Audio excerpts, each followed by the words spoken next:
ना कहीं से बस खोज ही बस लेते हैं। बेटा स्टार्ट करते हैं अब हम। ठीक है ना, रिकॉर्डिंग स्टार्ट हो जाएगी फिर। सर बोलेंगे पढ़ाई शुरू कर लो अब। बस बस ठीक ठीक। देखो हमने पिछली क्लास में क्या पढ़ा था अभिषेक? अभिषेक हमने पिछली क्लास में क्या पढ़ा था? यस सर, सर एजेंट बताया था, एजेंसी बताई थी, और who can employ agent, who may be an agent, और एजेंसी बाय स्टॉपेल एक्सप्रेस क्या होता है, एम्प्लॉयड क्या होता है। उसके बाद देन आपने बताया था कि इनके राइट्स क्या होंगे और किस एक्सटेंट तक अथॉरिटी जा सकती है। तो एक बार बेटा आप बताएंगे ना हमने इंडेमनिटी जो कॉन्ट्रैक्ट 2000 में क्या क्या चीजें कवर अप की थी, मतलब कितने पार्टीज थे सब में? अच्छा बताओ बेटा एक बार। नैना बता रही, सॉरी नैना बताओ। सर सर सर बताओ बेटा, बेलमेंट में कितने पार्टीज थे? 2 bailor bailee. Very good. Guarantee में संदीप कितने 2 थे पार्टीज सर। थे? गारंटी में तो एक होगा सर जो गारंटी देगा। नहीं 3 थे ना गारंटी। कौन कौन से थे 3? बताओ संदीप, वॉइस आ रही है मेरी? मनीषा?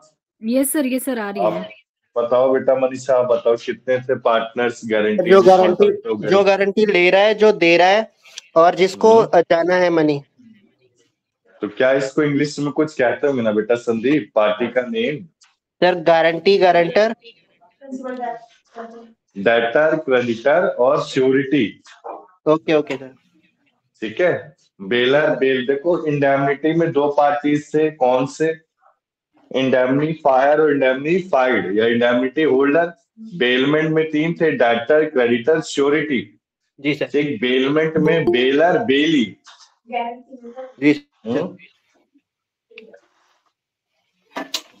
बेलर बेली। और आपका दिव्या वॉइस आ रही है?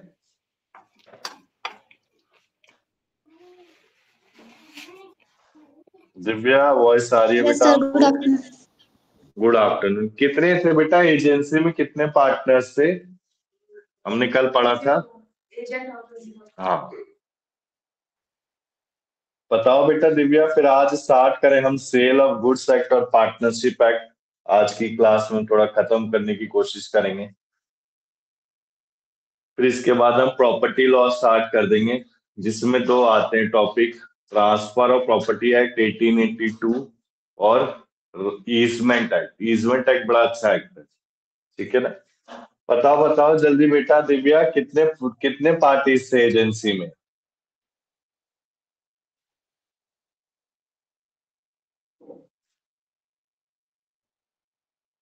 बोलो बेटा। 2 पार्टीज थे। क्या नाम थे बेटा उनके, बताएंगे आप? 2 पार्टीज थे। क्या नाम थे? बेलर और बेली। नहीं एजेंसी, एजेंट और प्रिंसिपल, ठीक है ना? एजेंट और प्रिंसिपल, ठीक है ना? तो हमने पिछली क्लास में पार्टीज पढ़े, बेलमेंट के कितने टाइप्स होते हैं, एजेंसी की कैसे टर्मिनेशन की जाती है, सब एजेंट क्या होता है, सब्स्टिट्यूटेड एजेंट क्या होता है। आज की क्लास बेटा हमारी किस पे रहेगी? सेल ऑफ गुड्स एक्ट 1930 और इसके बाद पार्टनरशिप एक्ट 1932। ठीक, सो हमें पता होना चाहिए सेल ऑफ गुड्स एक्ट कब हुआ था आपका? स्टार्ट 1 जुलाई 1930 में। It is applicable to whole of India except Jammu and Kashmir. Clear? तो जो इंडियन कॉन्ट्रैक्ट एक्ट था वो इंक्लूड कर रहा था जम्मू एंड कश्मीर को, but sale of goods act आपको एक्सेप्ट कर रहा था। इसमें बेसिकली आपने 2 टाइप ऑफ सेल पढ़ा था। सेल यानी कि जो कंप्लीट हो गया, और एग्रीमेंट टू सेल जो विद इन द प्रोसेस है, प्रोसेस में चल रहा है। कुछ डेफिनेशन के बारे में पढ़ा था, बायर, सेलर और गुड्स। तो बायर जो गुड्स को बाय करता है और सेलर जो गुड्स को सेल करता है। गुड्स में क्या आता था बेटा आपका? गुड्स में सारी चीजें आती थी। Movable properties sir. हाँ वेरी, कोई बताएगा बेटा डेफिनेशन ऑफ गुड्स में क्या क्या था? सर बेसिकली बताओ मनीषा। मटेरियलिस्टिक चीजें आती हैं, बस एक्शनेबल वो नहीं आता है, लाइक मनी हो गया या कुछ ऐसे स्टॉक्स हो गए, ये सारी चीजें उसमें नहीं आती हैं। रेस्ट मूवेबल जितनी जो भी प्रॉपर्टीज होती हैं वो सारे गुड्स में कलेक्टिवली आती है। Correct, very good. तो बेटा इंटेंजिबल एसेट्स आते हैं क्या? इंटेंजिबल एसेट्स आपको आइडिया वो क्या होते हैं? यस सर, तो इंटेंजिबल एसेट्स नहीं आते हैं which can not be touched, तो वो नहीं आता है सर आई थिंक। संदीप आता है क्या इंटेंजिबल एसेट? नहीं सर। No sir. एक मिनट देखो बेटा, इंटेंजिबल एसेट्स ये basically patent, copyright, goodwill, trademark all are consider good which can be the subject matter of contract. So basically goods में आते हैं लाइव स्टॉक हो गया, cow, buffalo, cats, thing attached to the earth not movable, जैसे कि tree, growing crop, ठीक है ना। Fruits which can be separated from tree are included in the goods. तो बेसिकली आपका सब कुछ आता था गुड्स में, एक्सेप्ट क्या नहीं आता था? Money, actionable claim, immovable asset और सर्विस। क्लियर? सर आप बोल इसके रहे बाद हैं बेटा आपने, इंटेंजिबल एसेट्स आता है हमारा? हाँ इंटेंजिबल एसेट्स गुड्स में आएंगे बेटा, ठीक ठीक है ना। ये लिखा है ना, देखो स्क्रीन में मैंने शेयर कर रखा है, पेटेंट, कॉपीराइट, गुडविल, ट्रेडमार्क जी sir. All are consider good which can be the subject matter of contract, जो कॉन्ट्रैक्ट के सब्जेक्ट मैटर में आते हैं, ठीक है ना।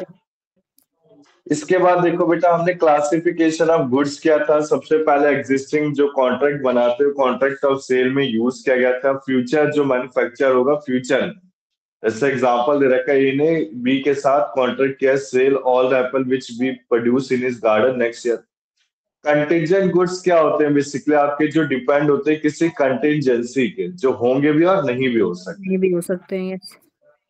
इसके बाद हमने असर्टेन और असर्टेन और अनअसर्टेन पढ़ा था। असर्टेन क्या था? जो एक पर्टिकुलर पेंटिंग हुई, जैसे हमने लिक्विडेटेड और अनलिक्विडेटेड डैमेज पढ़ा था कॉन्ट्रैक्ट में। बेसिक कॉन्ट्रैक्ट में लिक्विडेटेड जिसे कैलकुलेट किया जा सकता है, अनलिक्विडेटेड जिसे कैलकुलेट नहीं किया जा सकता है। तो असर्टेन में आपका पर्टिकुलर पेंटिंग आ गई, और असर्टेन अनअसर्टेन में 50 पेन में से कोई एक आ गया, ठीक है ना।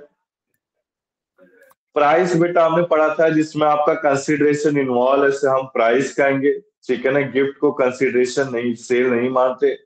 एक्सचेंज ऑफ गुड्स, प्राइस की जगह प्राइस हो रहा है तो आपका प्राइस में। इसके बाद हमने प्रॉपर्टी पढ़ा था, general property, special property. General किसके लिए होता था? ओनरशिप के लिए। स्पेशल आपका इंटरेस्ट के लिए। इसके बाद बेटा हमने कुछ छोटे छोटे टॉपिक को कवर अप किया था, जैसे मर्केंटाइल एजेंट। किसी को आइडिया बेटा पिछली क्लास में मर्केंटाइल एजेंट क्या था? हमने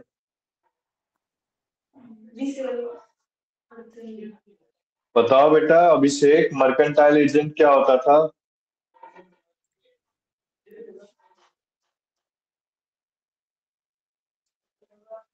बोलो अभिषेक, नैना, वॉइस आ रही है?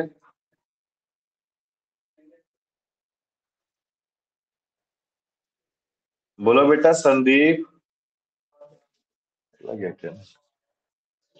आ रही है सर, आवाज आ रही है। आ रही है ना? तो बताओ बेटा मर्केंटाइल एजेंट क्या होते थे? सर जो बिजनेस से रिलेटेड जो है एजेंसी का काम करते थे। Hopefully I am not in very good. Previous class में मैं नहीं थी, तो मुझे ऐसा लग रहा है कि मतलब ये हो सकता है बिजनेस से रिलेटेड जो डील करते हैं basically agent. Agent is a commercial agent who acts on behalf of a person actually or a company. Basically जैसे कोई कंपनी है, उसमें एक प्रिंसिपल, उसने एक एजेंट को अपॉइंट किया है। अब प्रिंसिपल तो जगह जगह जाके सामान को बेचेगा नहीं या सामान को खरीदेगा नहीं। जो एजेंट उसके बिहाफ पे वर्क, हाँ मिडलमैन, उसके बिहाफ में जो काम कर सके उसको हम मर्केंटाइल एजेंट कहते हैं, ठीक है ना। तो मर्केंटाइल एजेंट में बेसिकली आपका जो कॉन्ट्रैक्टर है, वेयर हाउसमैन है, कैरियर है, सर्वेंट और फ्रेंड है, इसको मर्केंटाइल के एजेंट की डेफिनेशन से हटा रखा है, डज नॉट इंक्लूड, ठीक। इसके बाद हमने पढ़ा था डॉक्यूमेंट शोइंग टाइटल और टाइटल टू गुड्स। सबसे पहले जो document shows ownership of goods में हमारे पास कार की रजिस्ट्री सर्टिफिकेट है, आरसी हो गया, शेयर सर्टिफिकेट हो गया। इसके बाद जिसके पास proof of possession of control of goods है, जैसे कि bill of landing, dock warrant, warehouse keeper certificate, wharfinger certificate और railway receipt. Bill of landing मैंने आपको बताया था पिछली क्लास में, जैसे मेरा शिप का मटेरियल दूसरी जगह जा रहा है तो दूसरी जगह में एक सर्टिफिकेट का इंक्लूड होता है। जैसे आपका टोल टैक्स नहीं लगता कि एक जगह से यहाँ जाने के लिए कार जो रोडवेज में टोल टैक्स लगता है, वैसे शिप में लगता है जब वो वाटरवेज से जाता है। ठीक, डॉक वारंट होता है जहां पे इस सामान को रखा गया, एक रिसिप्ट दिखाया जाता है। उसके बाद बिल ऑफ लैंडिंग का काम होता है। फिर वेयर हाउस कीपर सर्टिफिकेट चाहिए, वार फिंगर सर्टिफिकेट जब सामान लोड किया जा रहा है दूसरे प्लेस में, अराइवल प्लेस में। और लास्ट आता है आपका रेलवे रिसिप्ट। रेलवे रिसिप्ट आपको बताइए बेटा, जैसे टिकट हो गई आपकी। इसके बाद देखो डिलीवरी में 3 चीजें आती हैं बेटा, एक्चुअल, सिंबॉलिक और कंस्ट्रक्टिव। तो बताएंगे संदीप, वॉइस आ रही है, मनीषा तो क्या थी नहीं पिछली क्लास में। अभिषेक, एक्चुअल, सिंबॉलिक और कंस्ट्रक्टिव में क्या डिफरेंस था? बोलो बोलो बेटा।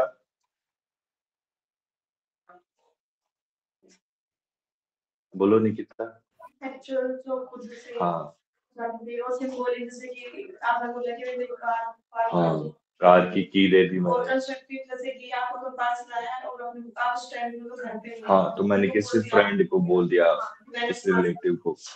तो देखो एक्चुअल डिलीवरी में क्या होता है, जब मैं उसके सामने एक्चुअल जाके डिलीवरी कर रहा हूँ। सिंबॉलिक में होता है जैसे मैंने फर्स्ट फिजिकल फॉर्म में होता है एक्चुअल डिलीवरी। सिंबॉलिक होता है मैंने अपने कार की कीज किसको दे दी, एक पार्किंग वाले को दे दी, तो सिंबॉलिक हो गया, सिंबल जनरेट किया मैंने डिलीवरी का।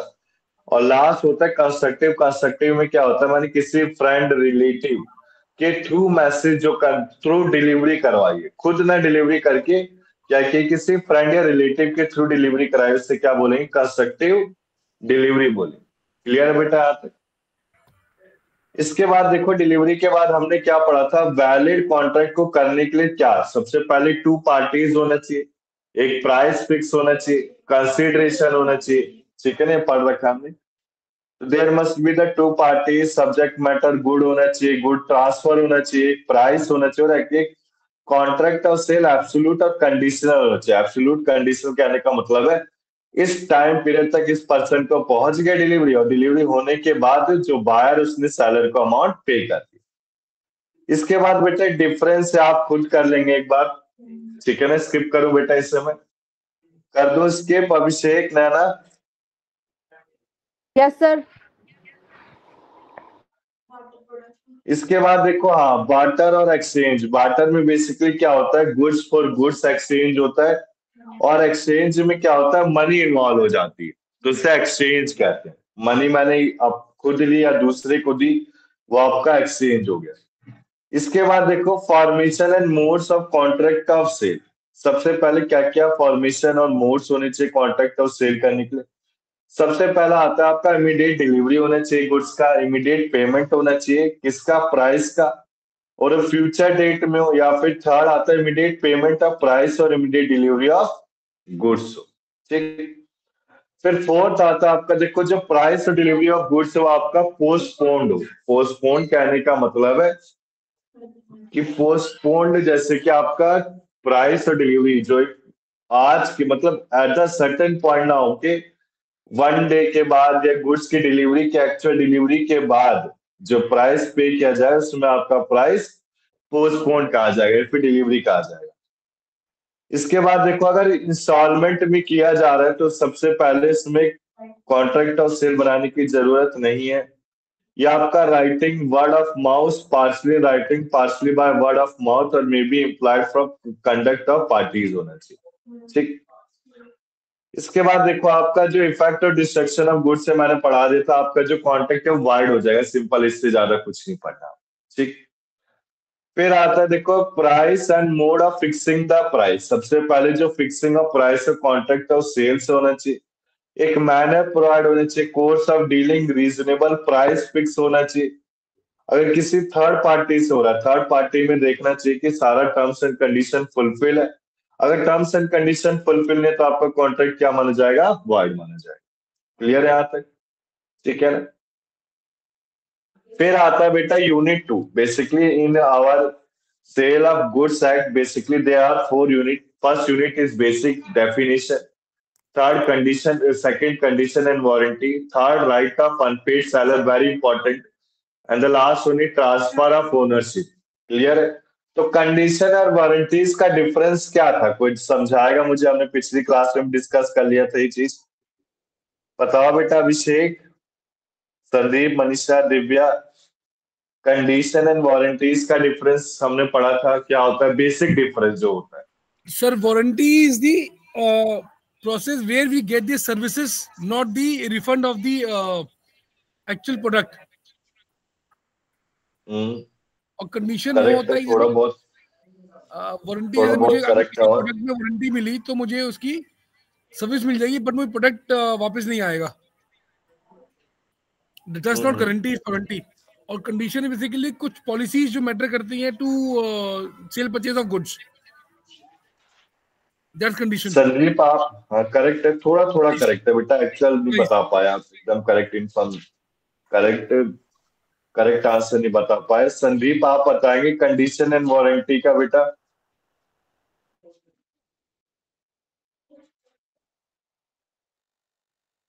मनीषा वॉइस आ रही है? हाँ जी सर। मेरी वॉइस, ये संदीप को वॉइस आ क्यों नहीं? उसका माइक खराब हो गया क्या? नहीं सर, आंसर नहीं देना चाह रहे हैं। अच्छा ठीक है, कोई नहीं। नैना आप बताएंगे बेटा? नैना आप बताएंगे कंडीशन और वारंटी का डिफरेंस? मनीषा आपको कुछ आइडिया कंडीशन एंड वारंटी का डिफरेंस? सर कंडीशन का तो इतना नहीं आइडिया, वारंटी का हाँ एज सिमिलर एज वो होता है गारंटी जो मतलब देते हैं किसी भी प्रोडक्ट को। सर वारंटी में आपको एक्सचेंज नहीं होता है, बट उसको सर्विस दी जाती है सिर्फ रिपेयरिंग के लिए, आई थिंक सो। हाँ very good, correct answer, correct. और कंडीशन में बेटा मैंने स्क्रीन में शेयर भी कर रखा है, देखो साफ साफ दिख रहा है। कंडीशन में जो है आपका, जो आपको प्रोमिसेस किए गए हैं बस वही उसमें कंप्लीट किए जाते हैं, बाकी चीजें नहीं की जाती जो अदर पर्सन बोलता है। बेसिकली मैं समझाना चाहूंगा, देखो कंडीशन एक essential to the main purpose of contract, ठीक है ना? कंडीशन आपका क्या रहेगा? मेन पर्पस ऑफ कॉन्ट्रैक्ट रहेगा। अब देखो अगर ब्रीच ऑफ कंडीशन होता, अभी मैं इसको एग्जांपल से बताऊं, तो रीसाइंड का मतलब होता है कैंसिल करना, हमने पढ़ा था।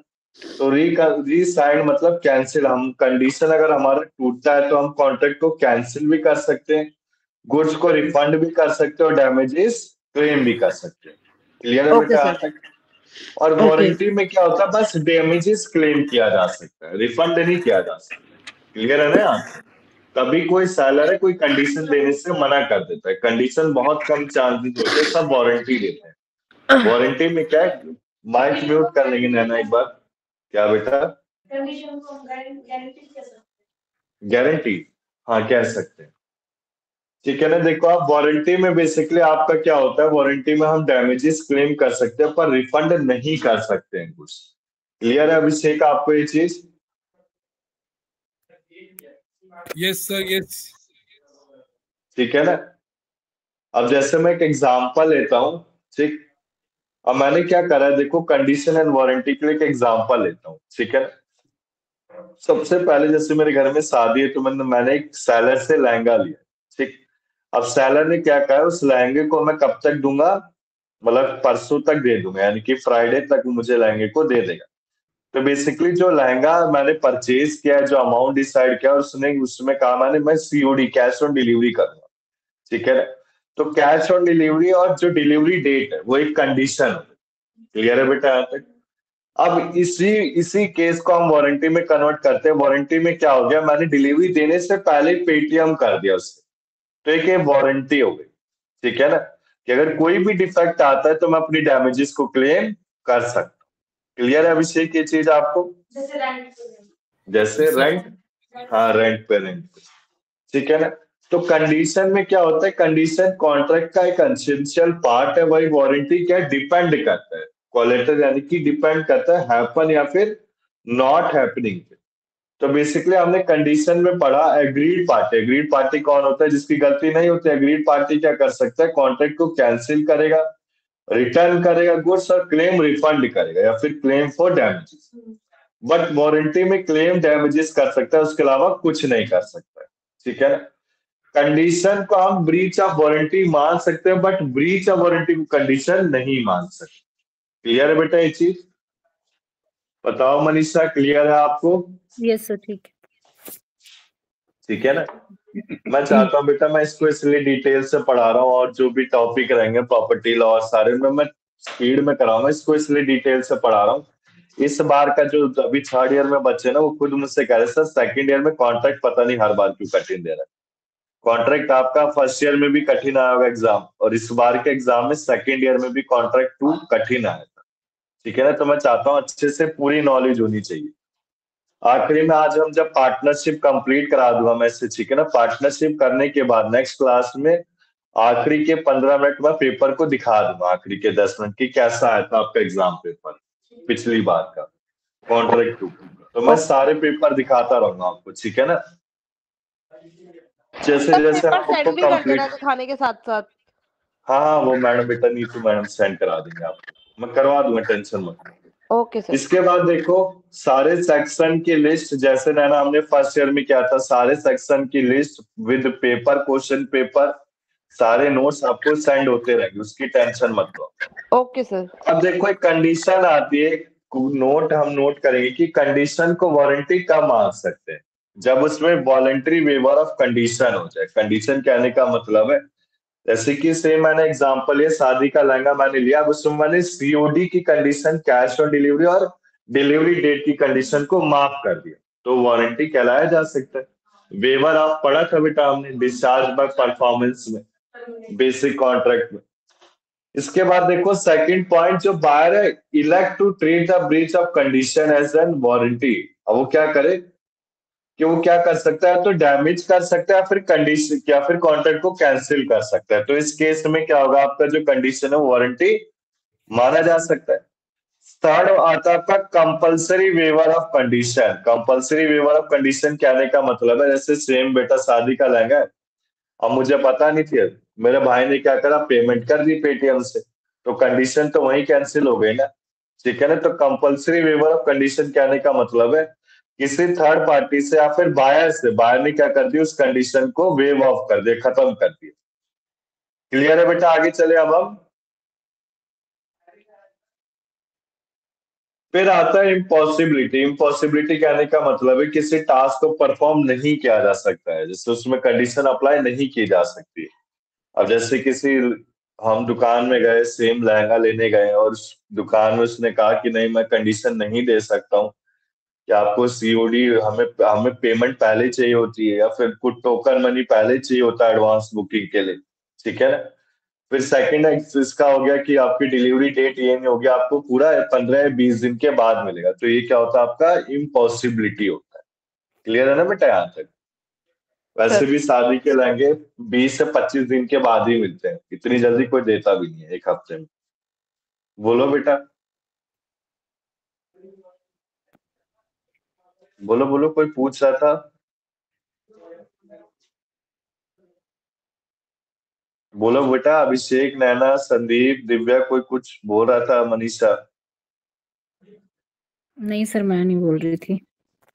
ठीक ठीक, तो मैं स्टार्ट करता हूँ बेटा, इसको आज पूरा फिनिश करेंगे आज, क्योंकि आपका सिलेबस थोड़ा सा लेंदी है। ठीक है ना? और टेंशन मत लो बेटा, जैसे मैं जो क्लासेस अभी संडे संडे कर रहा हूँ, क्योंकि मेरे पास खुद ही टाइम नहीं है सैटरडे के लिए, मैं झूठ क्यों बोल। ठीक है ना? तो जैसे अगर आपका कोर्स पेंडिंग रहता है, जो मेरे हिसाब से रहेगा नहीं, मैंने क्लास डिवाइड कर देनी, कितनी क्लास में खत्म करा देने, तो क्लास में हो जाएगा। हाँ, रिवीजन के समय में करा दूंगा, ठीक है ना बेटा? रिवीजन के समय सैटरडे क्लास करवा दूंगा, बट अभी पॉसिबल नहीं है मेरे लिए। तो कंडीशन में देखो दो कंडीशन आती है आपकी, एक्सप्रेस और इम्प्लाइड। सो बेसिकली एक्सप्रेस क्या होता है? जो राइटिंग और ओरल मोड से होती है। इम्प्लाइड कैसे होता था? कोड ऑफ कंडक्ट से होती है। हमने पहली क्लास में पढ़ा था बेटा इसके बारे में। तो एक्सप्रेस कंडीशन कौन सी कंडीशन होती है? जिसमें पार्टीज टाइम ऑफ कॉन्ट्रैक्ट जो प्रोवाइडेड होता है, कि फिर राइटिंग ओरल हो, जब मैं कॉन्ट्रैक्ट साइन कर रहा हूँ ना, तो मुझे सारी इंफॉर्मेशन दी गई, इम्प्लाइड कंडीशन में क्या आता है कि जब मैं कॉन्ट्रैक्ट को बना रहा हूँ, बनाते समय मेरे को सारी इंफॉर्मेशन दी जा रही है, मतलब पहले से प्रोवाइडेड नहीं है, in in making the contract हमें प्रोवाइड की जा रही है। अब इसमें देखो, following are consider to be implied condition. सबसे पहले कंडीशन एज टू टाइटल। अब इसमें देखो काफी सारे बेटा जो कंडीशन है, ठीक है ना, इसके टाइप्स है। सबसे पहले कंडीशन एज टू टाइटल कहने का मतलब है, according to this condition seller के पास एक वैलिड टाइटल ऑफ गुड्स होता है, उसके पास एक राइट है टू सेल द गुड्स। और लेटर बाद में बायर क्या कर सकता है, अगर सेलर के पास वैलिड राइट टू सेल नहीं है तो बायर क्या कर सकता है, गुड्स को रिजेक्ट कर सकता है और रिफंड कर सकता है अपने प्राइस के, इफ ऑलरेडी पेड। क्लियर? तो कहने का मतलब है कंडीशन और टाइटल होना चाहिए। इम्प्लाइड कंडीशन को कैसे एनालाइज किया गया, इम्प्लाइड कंडीशन ऐसे होनी चाहिए कि सेलर के पास एक राइट टू सेल गुड्स होना चाहिए। अगर एग्रीमेंट टू सेल हो रहा है तो उसके पास ऑनरशिप होनी चाहिए पास करने की, किससे, बायर टू सेलर। फिर आता है बेटा second condition as to description. Condition as to description, ये जो एग्जाम्पल दिए गए ना बेटा, आपको इसमें प्रिंट निकालना है इसका पूरा पेज का, खुद ही एग्जाम्पल बना के लिखना, तो आपको आइडिया लगता रहेगा, ठीक है ना। तो होमवर्क में दे रखा है मैंने, जो एग्जाम्पल छोड़े हैं पिछली क्लास सेशन में भी मैंने ऐसे ही किया था, एग्जाम्पल में बच्चों को कहा था खुद से भरो, तो बच्चों ने भरा था ये चीज। तो कंडीशन एज टू डिस्क्रिप्शन में देखो, समटाइम्स जो गुड्स है डिस्क्रिप्शन से सोल्ड किया जाता है। अभी डिस्क्रिप्शन कहने का मतलब क्या है, जैसे कोई मैं फूड मटेरियल लेता हूँ, तो फूड मटेरियल लेते समय दूध हो गया, ब्रेड हो गया, इसकी एक्सपायरी चेक करता हूँ। क्लियर है ना चीज, बिना एक्सपायरी के मैं कोई मटेरियल नहीं करता हूँ। तो कोई भी फूड प्रोडक्ट है उसमें एगमार्क का लोगो हो गया, एफपीओ का ऑथराइजेशन हो गया, तभी हम उस प्रोडक्ट को परचेज करते हैं। तो कंडीशन एज टू डिस्क्रिप्शन कहने का मतलब है, जैसे कि मैं कोई गुड्स को परचेज कर रहा हूँ तो मुझे उसके लोगो एगमार्क के सिंबल को देखना चाहिए, ठीक है ना। If the goods are sold by description in such case, जो इम्प्लाइड कंडीशन और डिस्क्रिप्शन के हिसाब से होगी, कॉरेस्पॉन्डेंस विद डिस्क्रिप्शन कहने का मतलब है कि जो गुड्स परचेज किए गए बाहर से वो सेम होना चाहिए सेलर के बताए हुए अनुसार। कहने का मतलब है, अगर सेलर मुझे कोई दूध या ब्रेड दे रहा है, वो कह रहा है भैया जी कल एक्सपायरी है, तो मुझे देखना पड़ेगा अगर कल एक्सपायरी तो सेम होना चाहिए, यानी कि डिस्क्रिप्शन जो बायर का और सेलर का वो सेम होना चाहिए, ठीक। फिर इसके थर्ड पॉइंट में भी दे रखा है, डिस्क्रिप्शन के अनुसार नहीं हुआ तो बायर उस गुड्स को रिजेक्ट कर देगा। कि बेटा आपने पढ़ा है ना, कंडीशन में तीन चीजें होती हैं, रिजेक्ट करना, रिफंड करना, ठीक है ना, कॉन्ट्रैक्ट को कैंसिल करना। फिर आता है condition as to sample. Sample कहने का मतलब है, अगर मेरे को कोई सैंपल देता है तो उसमें मुझे कंडीशन को चेक करना चाहिए। सबसे पहले देखो, अगर showing sample to the buyer, following three implied condition होनी चाहिए। सबसे पहले हम उस कंपेयर, जो हमने सैंपल देखा है उसको हम एक तरह से कंपेयर कर सकते हैं, कैसे एक्चुअल प्रोडक्ट से, कि एक्चुअल प्रोडक्ट से सही है। अब कहने का मतलब है, राज मंदिर में मैं गया सामान लेने, अब उसने क्या करा, मुझे एक अचार का छोटा सा हिस्सा खिलवा दिया, मतलब टेस्ट करने के लिए दिया, तो मैं उससे सैंपल से क्या पता लगा सकता हूँ कि गुड्स करेक्ट है कि नहीं, ठीक है ना। तो बेसिकली जो गुड्स है आपके किसी डिफेक्ट से फ्री होना चाहिए, गुड्स डिलीवर होना चाहिए क्वालिटी और सैंपल के अनुसार। फिर आता है condition as to sample and description. अगर मैं गुड्स कोई ले रहा हूं तो सैंपल के साथ डिस्क्रिप्शन, यानी कि मैंने टेस्ट किया वो सेम का सेम डिस्क्राइब जो बताया गया डिस्क्रिप्शन में सेम है कि नहीं। इसके बाद देखो condition as to quality fitness for buyer purpose. कोई इम्प्लाइड कंडीशन नीचे, अगर गुड्स फिट है पर्टिकुलर पर्पस और बायर के, बायर रिस्पॉन्सिबल नहीं रहेगा अगर बायर ने गलती से गुड्स को ले लिया। और कहने का मतलब है सैंपल, ठीक है ना, अगर कोई सैंपल दे रहा है तो उसमें बायर रिस्पॉन्सिबल नहीं रहेगा, सैलरी रिस्पॉन्सिबल रहेगा, ठीक। इसके बाद देखो बेटा, आप ये सब पढ़ सकते हो। फिर आता है मर्केंटाइबिलिटी। मर्केंटाइबिलिटी कंडीशन, जैसे हमें कोई मर्केंटाइल एजेंट दे रहा है तो बेसिकली इंटरप्रेटेड, क्या बेटा, हाँ वेरी गुड, जैसे कि बुक्स बताएंगे निकिता, बोलो बेटा।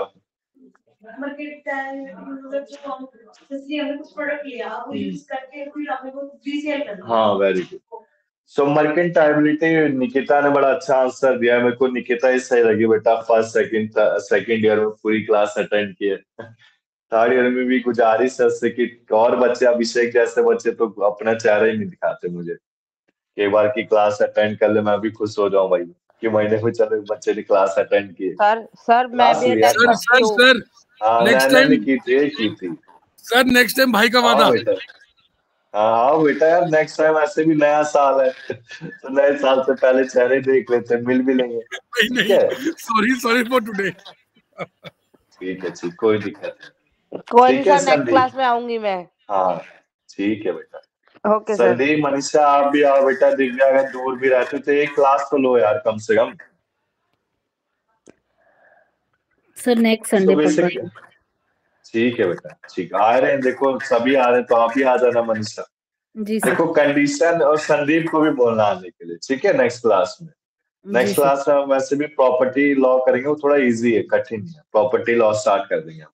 जी तो देखो कंडीशन एज टू मर्केंटाइलिटी, निकिता ने हमें बताया जैसे हमने किसी बुक को यूज किया और बुक को पढ़ने के बाद हमने उसको वापस कर दिया, रीसेल कर दिया, रीसेल कर दे तो सेल्फ यूज रीसेल। इसमें क्या होता है बेसिकली, जो हमें पर्पस, हमारे पर्पस के हिसाब से हमने उसको यूज किया, यूज करने के बाद उसे मार्केट में डिस्क्रिप्शन के साथ रीसेल कर दिया। वेरी गुड, करेक्ट आंसर है।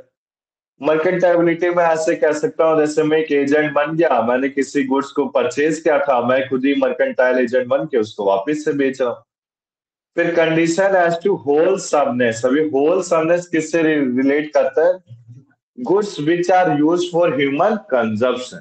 क्लियर है? होलसमनेस यानी कि पूरी, परिपूर्त, परिपूर्त कहने का मतलब है पूरी तरह से परिपूर्त, जो आपका गुड्स एकदम करेक्ट, ठीक है। तो condition as the part of condition as to merchantability, it is applicable in case of eatables, जैसे कि फूड स्टफ, और जो गुड्स है किसके लिए? ह्यूमन कंजम्पशन के। So basically condition as to wholesomeness होना चाहिए। क्लियर है बेटा? तो हमने कंडीशन के टाइप्स पढ़ लिए। क्या क्या टाइप्स पढ़े? Sample, description, title, merchantability, sample as well as description, wholesomeness, और होलसमनेस के बाद बस खत्म। ठीक है। फिर बेटा वारंटीज के भी टाइप्स है, इसको भी जल्दी जल्दी करते हैं। वारंटी बेसिकली क्या होता है आपका? वारंटी हमने पढ़ा, वारंटी में क्या होता है? बस डैमेजेस क्लेम कर सकते हैं, ठीक है। तो वारंटी में देखो, सबसे पहले वारंटी कॉन्ट्रैक्ट और सेल में आते हैं। प्रिज्यूम क्या करता है? कॉन्ट्रैक्ट बनते समय ही आपका वारंटी क्लियर कर दिया जाता है, ठीक है ना। अब वारंटी में देखो आप, warranty as to quiet position. As to quiet position कहने का मतलब है, अगर बायर ने पोजीशन ऑफ गुड्स लिया है और इंजॉय कर रहे हैं, ठीक है ना, अगर उसकी इंजॉयमेंट को कोई एनीवन डिस्टर्ब करता है तो उसमें रिकवर कर सकता है डैमेजेस फ्रॉम द सेल। तो warranty as to quiet position कहने का मतलब है, अगर मान लो मेरे को कोई गुड्स परचेज करना है, जैसे इलेक्ट्रिकल गुड्स है, अब जो सेलर है वो मुझे अपना ही यूज किया हुआ बल्ब मुझे दे रहा है बाहर को, तो मैं क्या कर सकता हूँ? उसे क्विट कर सकता हूँ, ठीक है ना, क्योंकि तो पोजेस हो रखा है ना पहले से। फिर आता है बेटा सेकंड, देखो warranty as to free from encumbrance. Encumbrance का मतलब क्या होता है बताएगा बेटा कोई? अभिषेक, नैना? Mortgage free. नैना आप बताएंगे एक बार, सही है वैसे? सर मुझे आइडिया नहीं है इसका, सॉरी।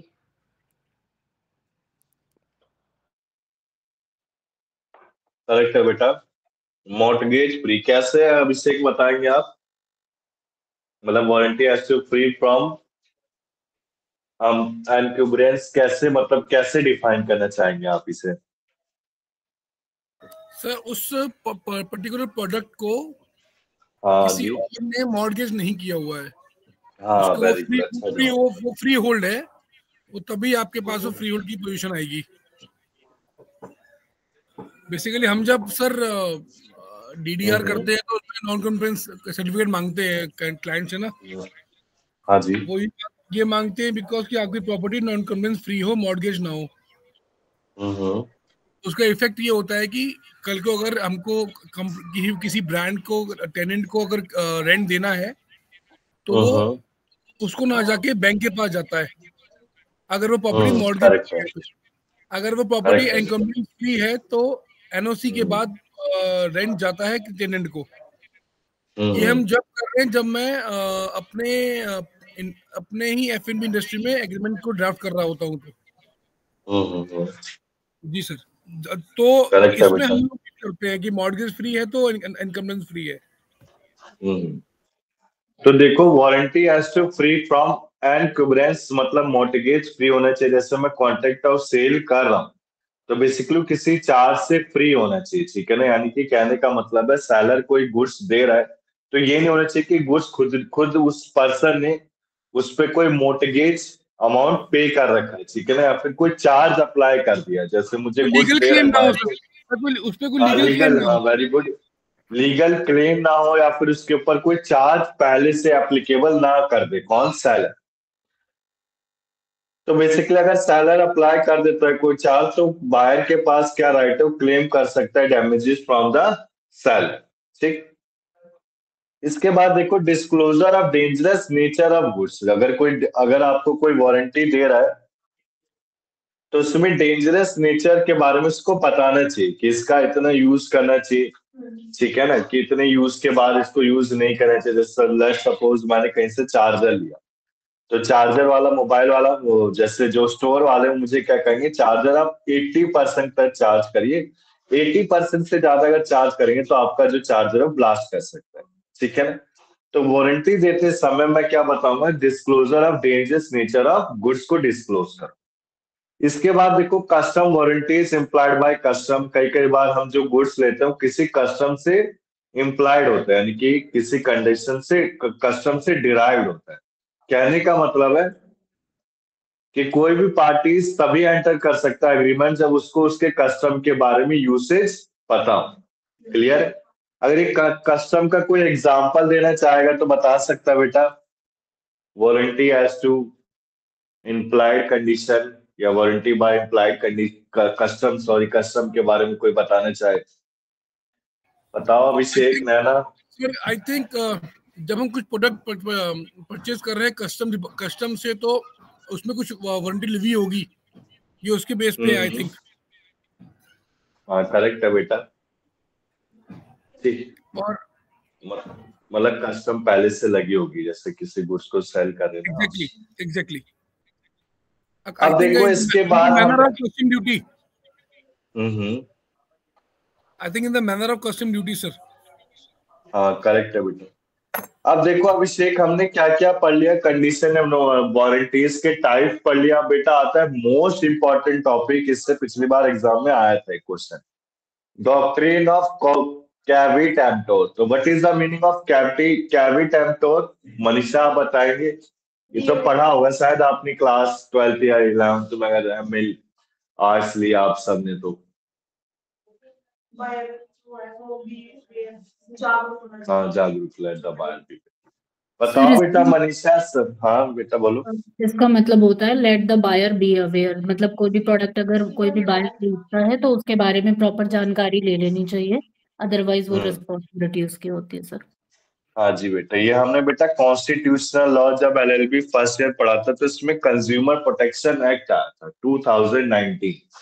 तो उसमें एक टॉपिक आता है कैविट एम्प्टोर, इसके बारे में अच्छे से नॉलेज होनी चाहिए, मोस्ट इंपॉर्टेंट टॉपिक है। कैविट एम्प्टोर का मतलब क्या होता है कि लैटिन वर्ड, इसका मतलब होता है बायर जागरूक होना चाहिए। अब बेसिकली डॉक्ट्रिन क्या होता है, एप्लीकेबल होता है जब सेलर रिस्पॉन्सिबल नहीं है बैड गुड्स के। इसका कहने का मतलब है कि हम अगर गुड्स को ले रहे हैं तो हमें खुद से जानकारी होनी चाहिए, उसकी डिस्क्रिप्शन को चेक करना चाहिए, उसका proper Agmark, provided logo, description, expiry date, usage date, ठीक है ना, ये सब पता होना चाहिए हमें। कहाँ कहाँ इसको रखना है, स्टोरेज कहाँ करनी है, कैसे यूज करना है, उसको कंज्यूम कब तक कर लेना है। तो बेसिकली डॉक्ट्रिन किसके लिए, सेलर के लिए बनाया गया, ठीक है ना। As per the rule seller responsible नहीं होगा अगर बायर को पर्टिकुलर पर्पस की नॉलेज है, बायर ने खुद से गुड्स को नेग्लेक्टली चूज करा, मतलब सेलर कह रहा है तब भी, सेलर मना कर रहा है तब भी बायर ने उसको चूज कर लिया। गुड्स आपका डिफेक्टिव, और डिफेक्ट क्या है, पेटेंट है, जो basically defect which can be discovered by mayor inspection. उस गुड जो डिफेक्ट है उसको कैसे डिफेक्ट को डिस्कवर किया जा सकता है इंस्पेक्शन के द्वारा। अब इसमें बेटा देखो आप, बच्चे लेट आते हैं, देखो आप एक्सेप्शन टू कैविट एम्प्टोर, इसके एक्सेप्शन क्या क्या है। सबसे पहले सेलर आपका रिस्पॉन्सिबल कब कब होगा। सबसे पहले देखिए हम देखेंगे जब बायर स्पेसिफाई कर रहा है पर्टिकुलर पर्पस के लिए कि goods are required to the seller. ठीक, कहने का मतलब है इसमें सेलर ही रिस्पॉन्सिबल रहेगा, बायर रिस्पॉन्सिबल नहीं रहेगा। ठीक है ना। तो सबसे पहले बायर ने स्पेसिफाई कर दिया पर्पस ऑफ गुड्स के बारे में जो सेलर के लिए रिक्वायर्ड है। मतलब बायर ने कहा मुझे ये गुड्स चाहिए ही चाहिए, अब सेलर को तो देना ही पड़ेगा ना, मना तो कर नहीं सकता। दूसरा, बायर के पास एक रिलायंस सेलर स्किल और जजमेंट है, वो सेलर के स्किल और जजमेंट के हिसाब से उसने गुड्स को परचेज कर लिया। अब जैसे मैं किसी के यहाँ सामान लेने जाता हूँ तो बेटा मेरा कहने का मतलब यहाँ हम इलेक्ट्रॉनिक्स की दुकान में कभी भी जाएंगे ना, क्लोथ की दुकान में, तो वो मुझे वही प्रोडक्ट बेचता है सेलर जो उसका उसको स्टॉक से हटाना होता है। ठीक है ना। तो कभी भी हम मॉल में परचेज करते हैं तो आप नोटिस करेंगे कि जो सेलर है वो क्या करेगा, भैया इसको ले लो बहुत अच्छा माल है, अभी फ्रेश फ्रेश है, वो आपको एक तरह से बेवकूफ बना रहा है, वो अपना आउट ऑफ स्टॉक हटाना चाहता है। ठीक है ना। तो आप जागरूक बायर अपने हिसाब से ले सकते हैं गुड्स को, अपने डिस्क्रिप्शन को देख के क्या आपकी नीड और क्या यूसेज है। ठीक है ना। तो जब हाँ ब्रेड आप शॉपकीपर ने बोला कि भाई कब तक चल जाएगा, और रमजान में मेरा डिस्क्रिप्शन नहीं देखा। करेक्ट है बेटा। इसके बाद देखो सेकंड सेम एग्जांपल है, बायर सेलर के स्किल जजमेंट के। सेलर ने कहा भाई, सेलर के ऊपर बायर को पूरा ट्रस्ट था, सेलर ने जो सामान ले लिया बायर ने ले लिया, तो उसमें किसकी गलती हो गई, सेलर की गलती हो गई। जब कॉन्ट्रैक्ट का नहीं लिखो बेटा, सेलर रिस्पॉन्सिबल है। क्यों, जैसे मैं खरीदी कुछ चीज तो मेरी जिम्मेदारी है कि मैं अच्छी चीज खरीदूं, देख के खरीदूं। तो चीट क्या है ना, सेलर स्किल और जजमेंट से दे रहा है तो एक तरह से अपने स्किल से चीट कर रहा है बायर को, तो इसमें सैलरी तो गलत है। एक्सेप्शन मतलब होता है जो बायर के ऊपर एप्लीकेबल नहीं। ठीक है ना। Let the buyer beware में एक्सेप्शन आते ही आते हैं हर बार। इसके बाद देखो कोई सैंपल से मुझे गुड्स दे रहा है तो सबसे पहली बात कि सैंपल में आपका कैविट एम्प्टोर अप्लाई नहीं होता है। ठीक है ना। इसमें किसकी गलती होगी, सेलर। क्लियर है। सेलर मुझे अचार सड़ा हुआ भी खिला सकता है, मुझे क्या पता चला है, और वैसे भी सैंपल में कोई अच्छा माल तो देगा, बिका हो जो यूजलेस माल है वही देगा आपको। तो सैंपल में क्या होता है आपका बेसिकली सैंपल में कैविट एम्प्टोर अप्लाई नहीं होता है।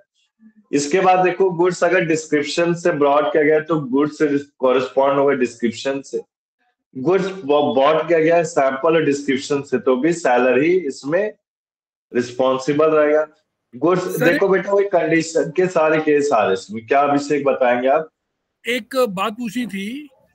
हाँ जी बोलो बेटा। स्वीट शॉप पे जाते हैं, स्वीट शॉप पे हम सैंपल मांगते हैं कि हमें लड्डू का सैंपल खिलाओ। तो वो लड्डू सैंपल वही खिलाता है जो सैंपल वो बेच रहा होता है। इसमें क्या अप्लाई नहीं होगा? नहीं देखो इसमें अप्लाई जो कैविट एम्प्टोर है इसमें अप्लाई नहीं होगा। ठीक है ना। उसमें सेलर की गलती मानी जाएगी। इसमें मतलब तो बायर बिहेवियर की बात, मतलब अगर मैं स्वीट शॉप पे जा रहा हूँ और मुझे वो वही पर्टिकुलर स्वीट चाहिए और उसमें सैंपल टेस्ट करा दिया और वो सैंपल वही दिया, तो क्या इसमें ये चीज नहीं आएगी? तो buyer let the buyer be aware. अरे बेटा समझो ना, इसमें बायर जो कैविट एम्प्टोर है वो अप्लाई नहीं होगा। इसमें अगर कोई भी डिफेक्ट पाया जाता है तो सेलर के बिहाफ पे होगा, बायर के बिहाफ पे नहीं होगा। बायर इनोसेंट माना गया है ना, बायर ने इनोसेंटली उस प्रोडक्ट को यूज किया, कंज्यूम किया। ठीक है ना। प्रोडक्ट है जैसे कि लैपटॉप है, आप बोला शॉपकीपर ने बोला कि भाई मतलब लाइट वगैरह खराब है हो गया, तो उसके अंदर उसके कोई दिखेगा कि भाई नो, बट उसमें तो वो वारंटी में चला जाएगा। हाँ करेक्ट है बेटा, वारंटी में चला जाएगा। ठीक है ना। इसके बाद देखो मैं इसके आगे चलते हैं बेटा अभिषेक कि गुड्स अगर परचेज है किसी सम ब्रांड नेम तो भी आपका क्या होगा, कैविट एम्प्टोर अप्लाई नहीं होगा। या फिर किसी सेलर ने डिफेक्ट के बारे में बता दिया तो उसमें सैलरी रिस्पॉन्सिबल, तो क्या भी टेम्पोरिस में अप्लाई नहीं होगा। फिर बेटा यूनिट थर्ड आती है transfer of ownership and delivery of goods, ठीक है ना। So basically transfer of ownership में क्या क्या होता है, जब से पहले मीनिंग पढ़ेंगे डिलीवरी और एक्सेप्टेंस, तो इसको जल्दी जल्दी करते हैं बेटा, जल्दी जल्दी हो जाएगा टॉपिक। प्रॉपर्टी इन गुड्स को कैसे डिफाइन किया जा सकता है, ऑनरशिप ऑफ गुड्स से बेसिकली इसमें transfer of risk, rights and return आता है। प्रॉपर्टी इन गुड्स में बेसिकली डिफरेंट है किससे, पोजेशन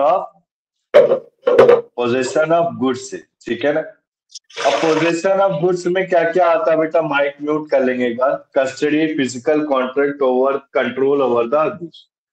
अब इसमें देखो क्या क्या है, देखो आपने वैसे भी पढ़ रखा है इस चीज को, मैं दोबारा से कंटिन्यू कर देता हूँ। ओनरशिप कब ट्रांसफर की जा सकती है, जब सेल स्पेसिफिक गुड्स का है, डिलीवरेबल स्टेट का, या फिर अनकंडीशनल, इसमें कोई कंडीशन अप्लाई नहीं की गई है। Transfer of ownership in case of ascertain goods, ascertain goods में कब कब होती है ट्रांसफर। सबसे पहले देखो आप, ओनरशिप कब ट्रांसफर की जाएगी, फुलफिलमेंट जब पूरी हो सके, किसमें, असर्टेनमेंट ऑफ गुड्स में, यानी कि मुझे पता है कि किसके पास गुड्स पहुंचना चाहिए, तो उसमें ownership possible. Second, appropriation of goods, यानी कि गुड्स को एक तरह से भागों में डिवाइड कर रखा है, कैसे, इट इज अ, हाँ बोलो बेटा। एप्रोप्रिएट जैसे कि 4 बंदों को गुड्स देना है, हाँ, तो 4 बंदों के बाद ओनरशिप आ गई। फादर ने तो 4 बेटों को, और असर्टेन मतलब सिर्फ एक ही बंदे को। हाँ, असर्टेन कहने का मतलब है ओनरशिप किसी एक पर्सन के पास जाएगा, उसके पास एक यूनिलेटरल एक्ट है, ठीक है ना। और अप्रोप्रिएशन ऑफ गुड्स में क्या, बायलेटरल एक्ट, यानी कि 2 या 2 से ज्यादा हो सकती है, ठीक है। इसके बाद देखो एक स्पेसिफिक गुड्स डिलीवरेबल स्टेट है सेलर से। डिलीवरेबल स्टेट कैसे होनी चाहिए, मतलब जो स्पेसिफिक गुड्स है वो डिलीवरेबल स्टेट यानी कि comes to the knowledge of buyer. इसके बाद देखो लास्ट है, जब स्पेसिफिक गुड्स डिलीवरेबल स्टेट में, तो आपका वेट और मेजर्ड किससे, सेलर, ठीक। अब बेसिकली पार्टीज को डिसाइड करना होता है ओनरशिप ऑफ कॉन्ट्रैक्ट। अभी ओनरशिप ऑफ कॉन्ट्रैक्ट कैसे पार्टी डिसाइड करते हैं, सेलर ने सपोज गुड्स को सेल किया, तो जब बायर उसको एक्सेप्ट करेगा, अडॉप्ट करेगा, और अगर कोई रीजनेबल टाइम में नहीं किया तो उसे रिटर्न कर सकता है, ठीक है ना। तो ट्रांसफर और ownership in case of sale and approval हमने पढ़ा। सबसे पहले बायर गुड्स को एक्सेप्ट करेगा, बायर अडॉप्ट करेगा ट्रांजेक्शन को, और बायर फेल कर सकता है, क्या कर सकता है, बताता हूँ। यानी कि एक्सेप्ट कहने का मतलब है एक्सेप्ट कैसे कर सकता है, एक्सप्रेस और इम्प्लाइड से। अडॉप्ट कैसे कर सकता है, बाय डूइंग सम एक्ट। मतलब अडॉप्ट करने का मतलब है कि गुड्स जो मैंने एक्सेप्ट कर लिया उसको फर्दर सेल कर सकता है, प्लेज कर सकता है, गुड को अपने पास रख सकता है, ठीक है ना, उसे अडॉप्ट करेंगे। यानी कि बायर ने पहले गुड्स को परचेज कर लिया, परचेज करने के बाद उससे दोबारा से सेल कर। फिर आता बेटा थर्ड पॉइंट कि बायर फेल कर सकता है return goods with in fix और रीजनेबल टाइम। अगर मान लो उसको वो गुड्स सही नहीं लगा तो उसको क्या कर सकता है, उसको अपनी ओनरशिप ना लेके किसको दे देगा, वापस सेलर को दे देगा। फिर आता है reservation of right of disposal. Right of disposal में देखो सेलर क्या कर सकता है, ओनरशिप ऑफ गुड्स को रिटेन कर सकता है until the sub later date, जब तक उसकी प्राइस पेड की जा रही। इसमें सेलर के पास पूरा एक अधिकार है राइट ऑफ डिस्पोजल का, ownership of goods transfer buyer को नहीं की जाएगी। अगर गुड्स डिलीवर की जा रही बायर या some carrier for the purpose of transmission to the buyer, तो बेसिकली ओनरशिप किसको ट्रांसफर की जाएगी, बायर को, ठीक है। इसके बाद देखो बेटा ट्रांसफर ऑफ रिस्क आता है, ठीक है ना। एक मिनट में देख लेता हूँ उसको, अगर वो मुझे इसको मैं थोड़ा जल्दी जल्दी कराता हूँ, ठीक है ना, फिर आज वो भी स्टार्ट कराएंगे। अब देखो ट्रांसफर ऑफ रिस्क में कहने का मतलब है अगर ओनरशिप ट्रांसफर की जा रही है तो एक रिस्क की पॉसिबिलिटी भी हो सकती है।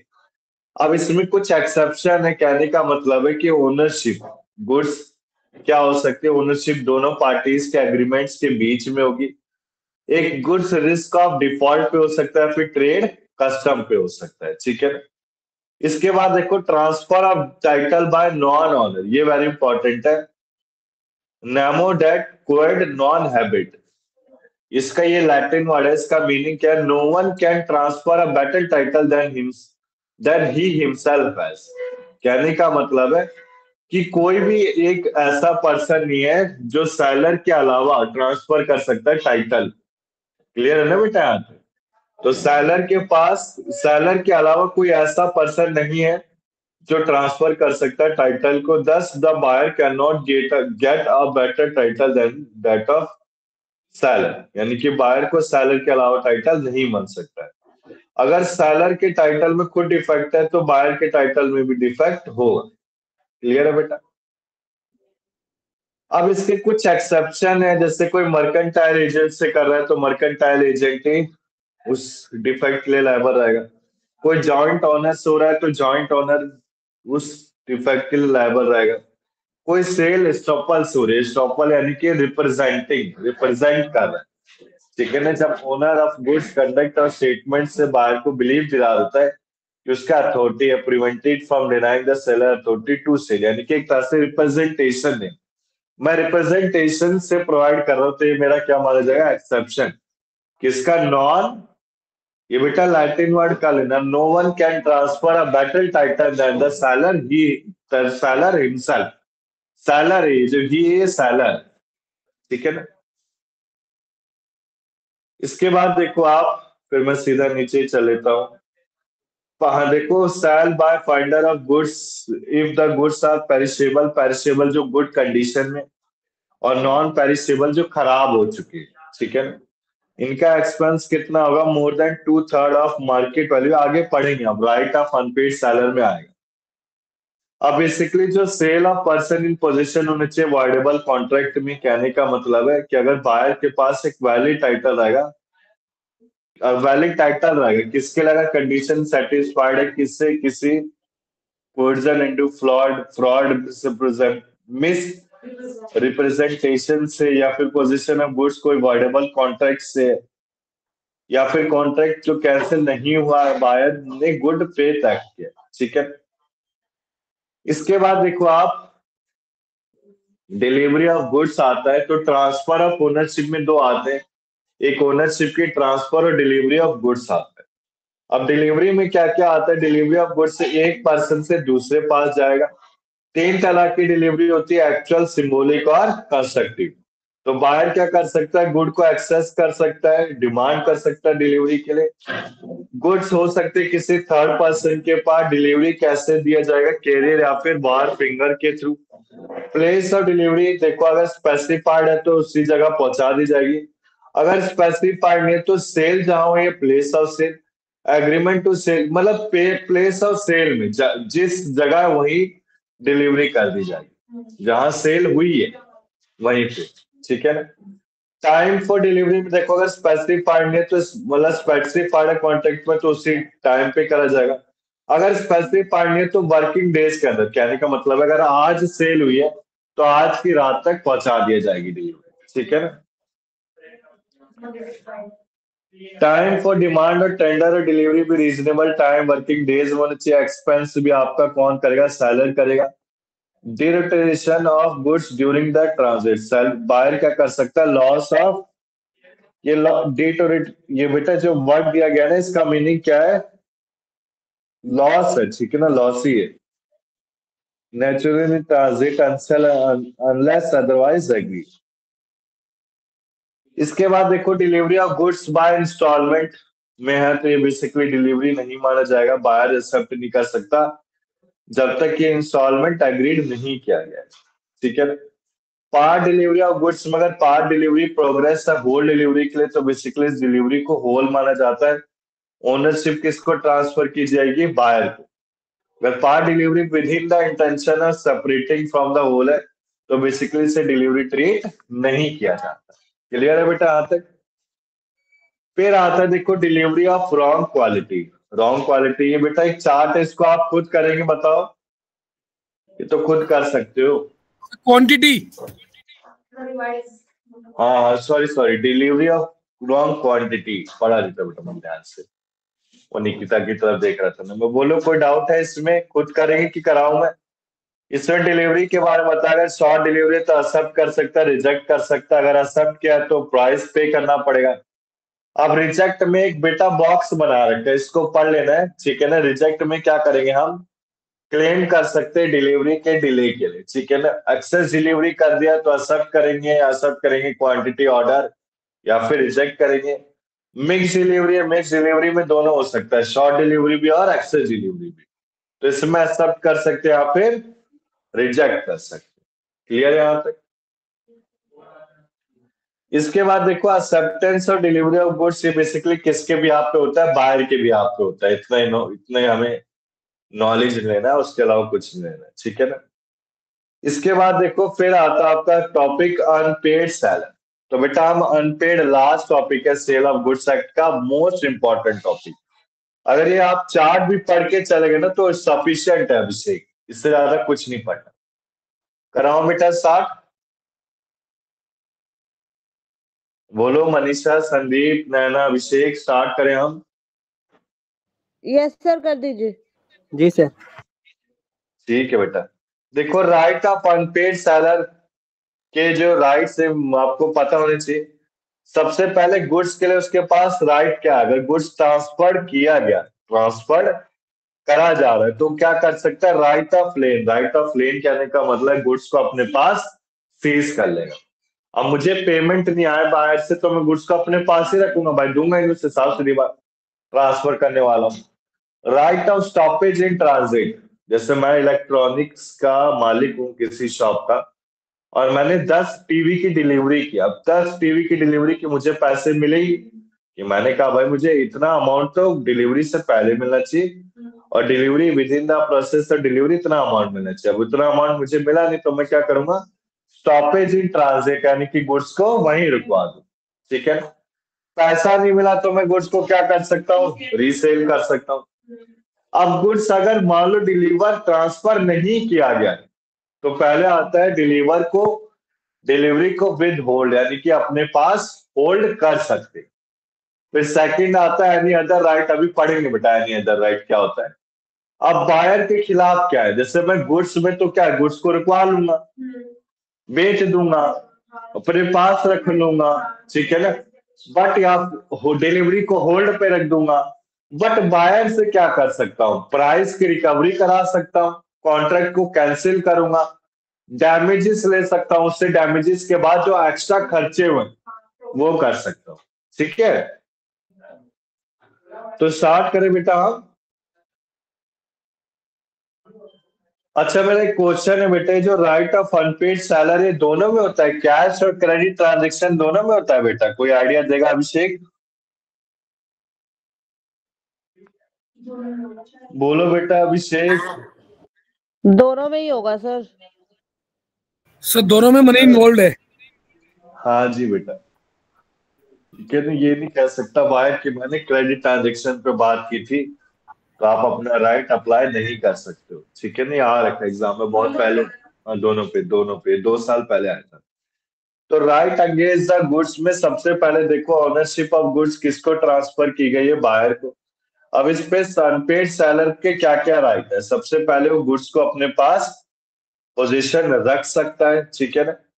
अब ये पोजीशन कब तक रख सकता है, जब तक गुड्स को क्रेडिट में ना मतलब नहीं बेचा या फिर क्रेडिट में बेचा but term of condition expired हो गया, बायर इंसॉल्वेंट हो गया। अब इसमें टर्मिनेशन ऑफ देखो आप टर्मिनेशन ऑफ लीड कब हो सकता है, तो डिलीवरी ऑफ गुड्स किसको दे दिया, कैरियर को दे दिया। कैरियर कौन हो गया बेटा, जो सामान को यहां से वहां पहुंचाता है। किसी बायर को दे दिया या लेन को वेव कर दिया, माफ कर दिया। बायर ने प्राइस दे दिया तो गुड्स को वापस बायर को दे दिया जाएगा। Right of stoppage in transit में बॉक्स से पढ़ा देता हूं, काफी क्लियर हो जाएगा। सबसे पहले देखो डिफरेंस, राइट ऑफ लेन क्या कहता है, मैं गुड्स को अपने पास रख लूंगा। स्टॉपेज इन ट्रांजिट में कोशिश करेगा यानी कि रीगेन यानी कि कोशिश, रीगेन यानी कि कोशिश करेगा पोजीशन में रखने की। इसमें सेलर पोजीशन कर सकता है गुड्स को अपने पास रखने के लिए। स्टॉपेज इन ट्रांजिट में क्या कर सकता है, सेलर पार्ट कर सकता है पोजीशन के साथ या फिर कैरियर के साथ। मतलब पोजीशन क्या हो सकता है, seller should have the parted with the position, मतलब उसने बांट रखा है, मतलब डिलीवरी के लिए जाने वाला था उसको वापस बुला सकता है, ठीक है ना। इसके बाद देखो, अगर मान लो बायर, ये राइट ऑफ लेन आपका एक्सरसाइज कब हो सकता है, जब बायर इंसॉल्वेंट नहीं हुआ है, ठीक है ना। कहने का मतलब है बायर के पास पैसा है तब भी मैं गुड्स को लेन कर सकता हूँ, जब्त कर सकता हूँ। इसके बाद देखो, right of stoppage in transit can be exercised only when the buyer became insolvent. अभी basically right of stoppage in transit, हाँ ये इंपॉर्टेंट है, सबसे बड़ा बेसिक डिफरेंस अगर कोई पूछे तो मैं क्या कहूंगा, right of lane is applicable, is even applicable if the buyer is not insolvent, but is not insolvent। But देखो, right of stoppage in transit कब अप्लाई किया जा सकता है, जब बायर आपका इंसॉल्वेंट हो गया। क्लियर। इसके बाद देखो, राइट ऑफ लेन प्रिसाइड, यानी कि पहले राइट ऑफ लेन आएगा फिर right of stoppage in transit आएगा। Right of stoppage in transit कब स्टार्ट होगा, जब राइट ऑफ लेन खत्म हो गया। क्लियर है बेटा, इसमें डाउट है Abhishek, Naina, Sandeep? No sir. Manisha, doubt है बेटा? क्लियर है? Yes, बेसिकली हमने क्या पढ़ा, right of stoppage in transit कब अप्लाई होता है, जब बायर के पास पैसा नहीं है देने के लिए, तभी तो गुड्स को रुकवा दूंगा मैं, ठीक है ना। इसके बाद देखो, फिर आता है राइट ऑफ फ्री सेल। ये सब बेटा बॉक्स में काफी अच्छे नोट्स हैं, अगर आप पढ़ोगे ना। अब मुझे पता है मैं कितनी मेहनत करता हूँ नोट्स बनाने में, बड़ा सच में मेहनत लगती है मुझे। राइट ऑफ फ्री सेल में देखो आप, मतलब ऐसे नोट्स बनाता हूँ ना बेटा मैं अभिषेक, कि आपको बेयर एक्ट नहीं पढ़ना। एलएलबी थर्ड ईयर के भी मैं नोट्स दिखाऊंगा तो बेयर एक्ट पढ़ना ही नहीं आपको, साफ सीधी बात है, पढ़ लो इनफ है। राइट ऑफ फ्री सेल देखो, अनपेड सेलर के पास एक डायरेक्ट राइट है गुड्स को रीसेल करने का, जब वो पेरिशेबल नेचर के। पेरिशेबल नेचर क्या होता है, जब खराब हो रहा है, ठीक है ना। जब गुड्स क्या हो रहे हैं आपके, खराब हो रहे हैं, तो रीसेल, वापस से रीसेल कर सकते हैं हम। Sir but that to be in, sir हाँ बोलो बेटा। राइट टू रीसेल जो बोला पेरिशेबल का, but that to be in stipulated time. हाँ वेरी गुड, करेक्ट आंसर, ठीक है ना। कहने का मतलब है, जैसे कि मैं ट्रेन से टमाटर भेज रहा हूँ और टमाटर सड़ रहे हैं, ठीक है ना, या फिर क्या हो, कोई भी प्रॉब्लम हो सकती है। अब वो जब तक प्लेटफॉर्म में अराइवल तक पहुंचेगा तब तक वो पूरे सड़ जाएंगे, तो मैं क्या करूंगा कि उसी टमाटर को क्या करेगा सेलर, किसी और को बेचना स्टार्ट कर देगा। जो बायर को बेचना था क्या करेगा, किसी और बायर को बेचना स्टार्ट कर देगा। रेलवे मतलब रेल में जो बायर, तो बेसिकली क्या होता है, within the stipulated time, correct answer दिया है। इसके बाद देखो, जब अनपेड सेलर ने एक रिजर्व कर रखा है राइट टू रीसेल का, वैसे भी होता ही है सेलर के पास, ये कहने वाली बात तो है। अब कई अदर केस होते हैं जिसमें अनपेड सेलर क्या कर सकता है, रीसेल कर सकता है बाय फॉलोइंग प्रोसीजर से। सबसे पहले अनपेड सेलर ने एक नोटिस दिया बायर को, इसके बाद एक एडिशनल टाइम दिया पेमेंट का, नहीं मिला तो भाई रीसेल करेगा। बायर ने प्राइस पे नहीं किया तो सेलर क्या करेगा, रीसेल करेगा। नोटिस ऑफ रीसेल दिया है, इसमें लॉस हो रहा है तो फिर से रीसेल करेगा।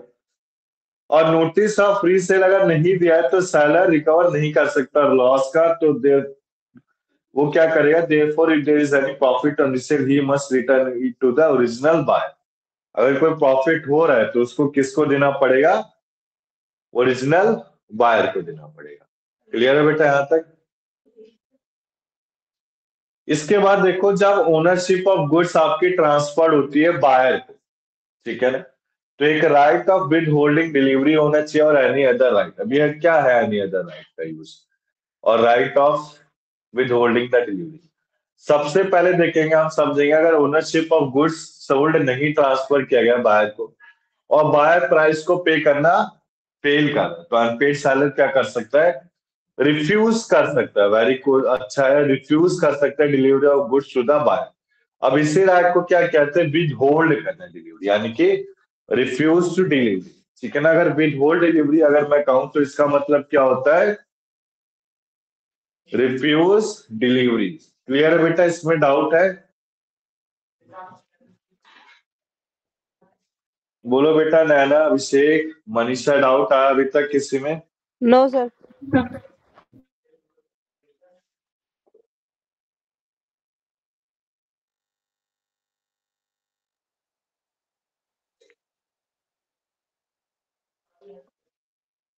अब देखो आप, इसके बाद आता है आपका any other right. Any other right में क्या होता है, जो ओनरशिप और पोजीशन है वो सेलर के पास रहेगा।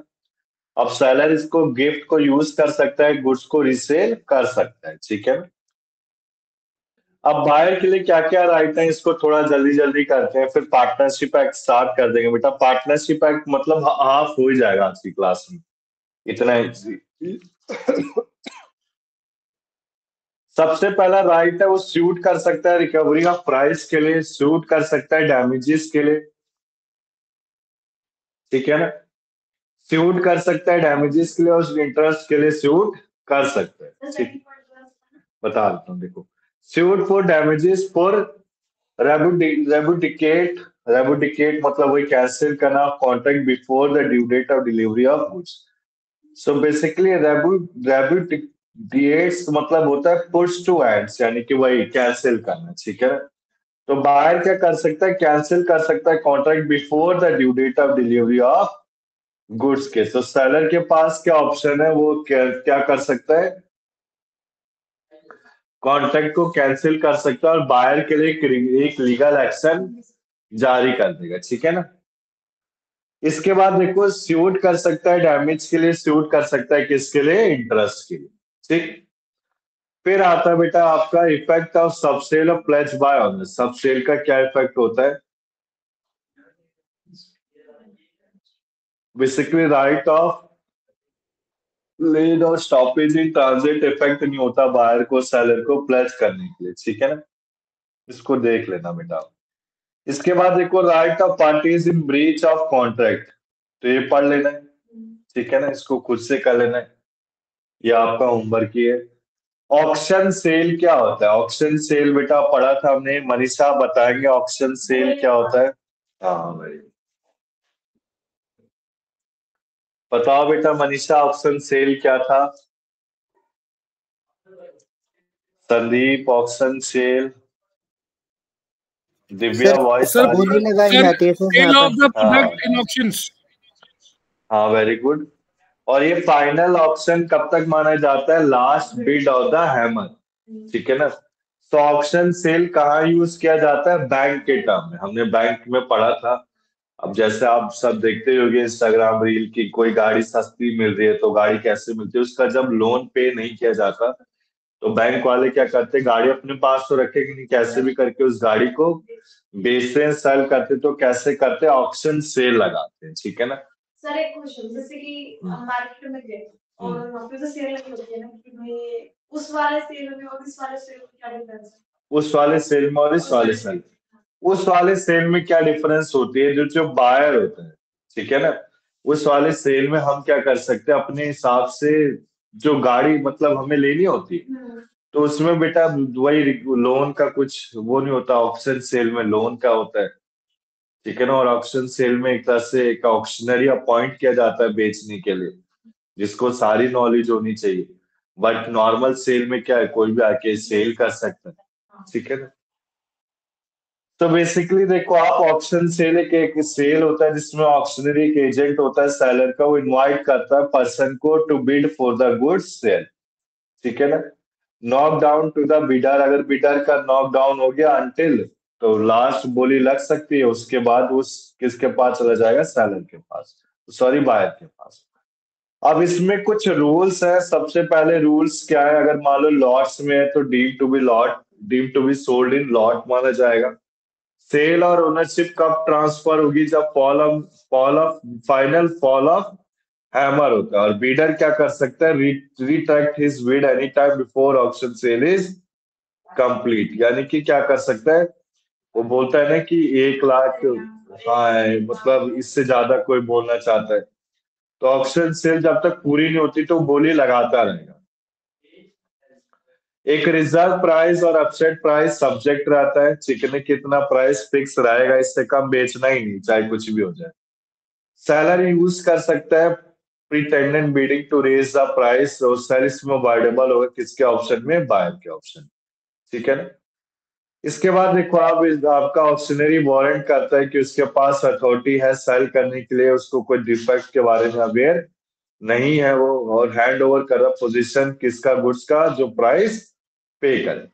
ठीक है बेटा, यहाँ तक क्लियर। तो ये आपका सेल ऑफ गुड्स एक्ट मैंने कंप्लीट करा दिया अच्छे से।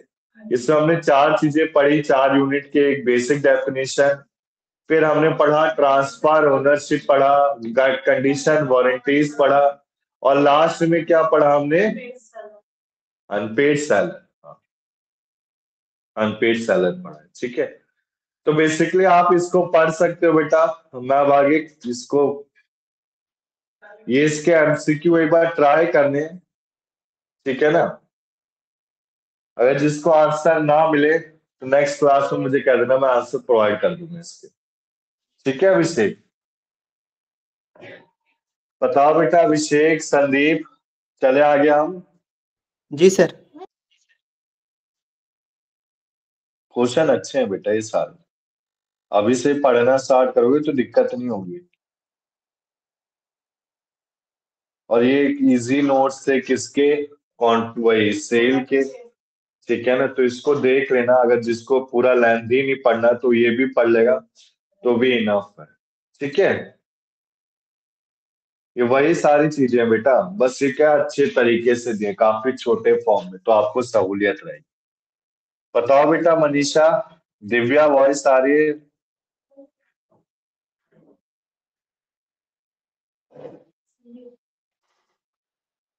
बताओ बेटा दिव्या, दिव्या, मनीषा, वॉइस आ रही है आपको?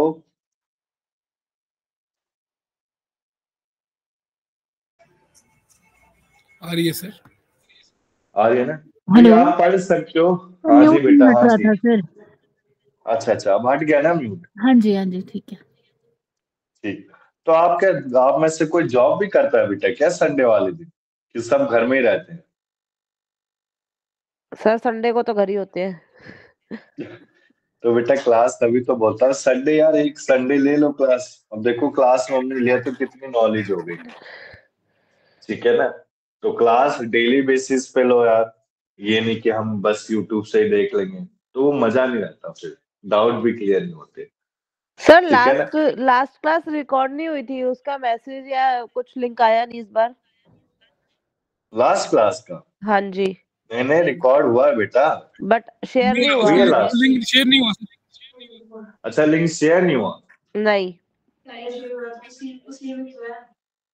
उसमें है निकिता। हाँ, पहले लिंक से निकल जाएगा बेटा। प्ले लिस्ट में जाओ ना आप सब, यूट्यूब के प्ले लिस्ट में सारे रिकॉर्डेड है। Okay sir. ठीक है ना, प्ले लिस्ट में जाओ ना, मिलेगा आपको, 100% मिलेगा। ओके अब सर। देखो बेटा, हम स्टार्ट करते हैं। ठीक है बेटा, अब स्टार्ट करें हम इंडियन पार्टनरशिप एक्ट 1932। तो बेसिकली आज हम स्टार्ट करेंगे इंडियन पार्टनरशिप एक्ट 1932। ये बेसिकली किस पे बेस्ड था? इंग्लिश पार्टनरशिप एक्ट 1890 पे बेस्ड था। ये एप्लीकेबल है to whole of India including Jammu and Kashmir. ये क्या करेगा? इंक्लूड जम्मू एंड कश्मीर को भी, ठीक है ना। अब देखो पार्टनरशिप का मतलब होता क्या है? When 2 or more person agree to carry out the business for profit motive. Clear है यहाँ तक? सो बेसिकली पार्टनरशिप एक्ट बहुत इजी टॉपिक है, इसको जल्दी कर लेंगे हम। अब पार्टनर देखो, 2 पार्टनर किसके अंदर रजिस्टर होते हैं? पार्टनरशिप फर्म के अंदर रजिस्टर होते हैं, ठीक है ना। तो एक आप इसमें पढ़ोगे partnership deed, type of partner क्या होते हैं, इफेक्ट ऑफ नॉन रजिस्ट्रेशन क्या होता है, रजिस्ट्रेशन कैसे कराते हैं, तो मैं जल्दी कराऊंगा, ठीक है ना। वो इजी टॉपिक है सर। तो बेसिकली हाँ बोलो बेटा अभिषेक। आपने भी कहा कि पार्टनरशिप डीड जो होते हैं पार्टनरशिप होती है to for the profit concerns. अगर लॉस हुआ तो क्या करेंगे? लॉस भी करेंगे एक दूसरे, लॉस भी करेंगे, प्रॉफिट भी करेंगे, ठीक है सर। ठीक है ना। एक्चुअल में बेटा देखो संदीप, मैं बताऊं, जैसे ये पार्टनरशिप फर्म किस पे होता है, कोई एडवोकेट, एक दो एडवोकेट मिलके कोई फर्म चला रहे हैं, कोई चार सीए दो तीन मिलके चला रहे हैं या सीए चला रहे हैं, उसे फर्म कहा जाता है। अभी जो फर्म होता है ना अभिषेक, इसमें रजिस्ट्रेशन ऑप्शनल ऑप्शनल है। कहने का मतलब है मैं रिटर्न कब फाइल कर सकता हूँ, जब मेरे पास रजिस्ट्रेशन होगा। अब ये फर्म क्या करते हैं, ये रजिस्ट्रेशन कराते ही नहीं है। बेसिकली किसके अंडर रजिस्टर होते हैं, अगर मुझे रिटर्न फाइलिंग करने तो मैं एलएलपी की तरह रजिस्टर हूँ। अभी लिमिटेड लायबिलिटी पार्टनरशिप पढ़ाऊंगा, इसमें क्या होता है आपको पता होना चाहिए, ठीक है ना।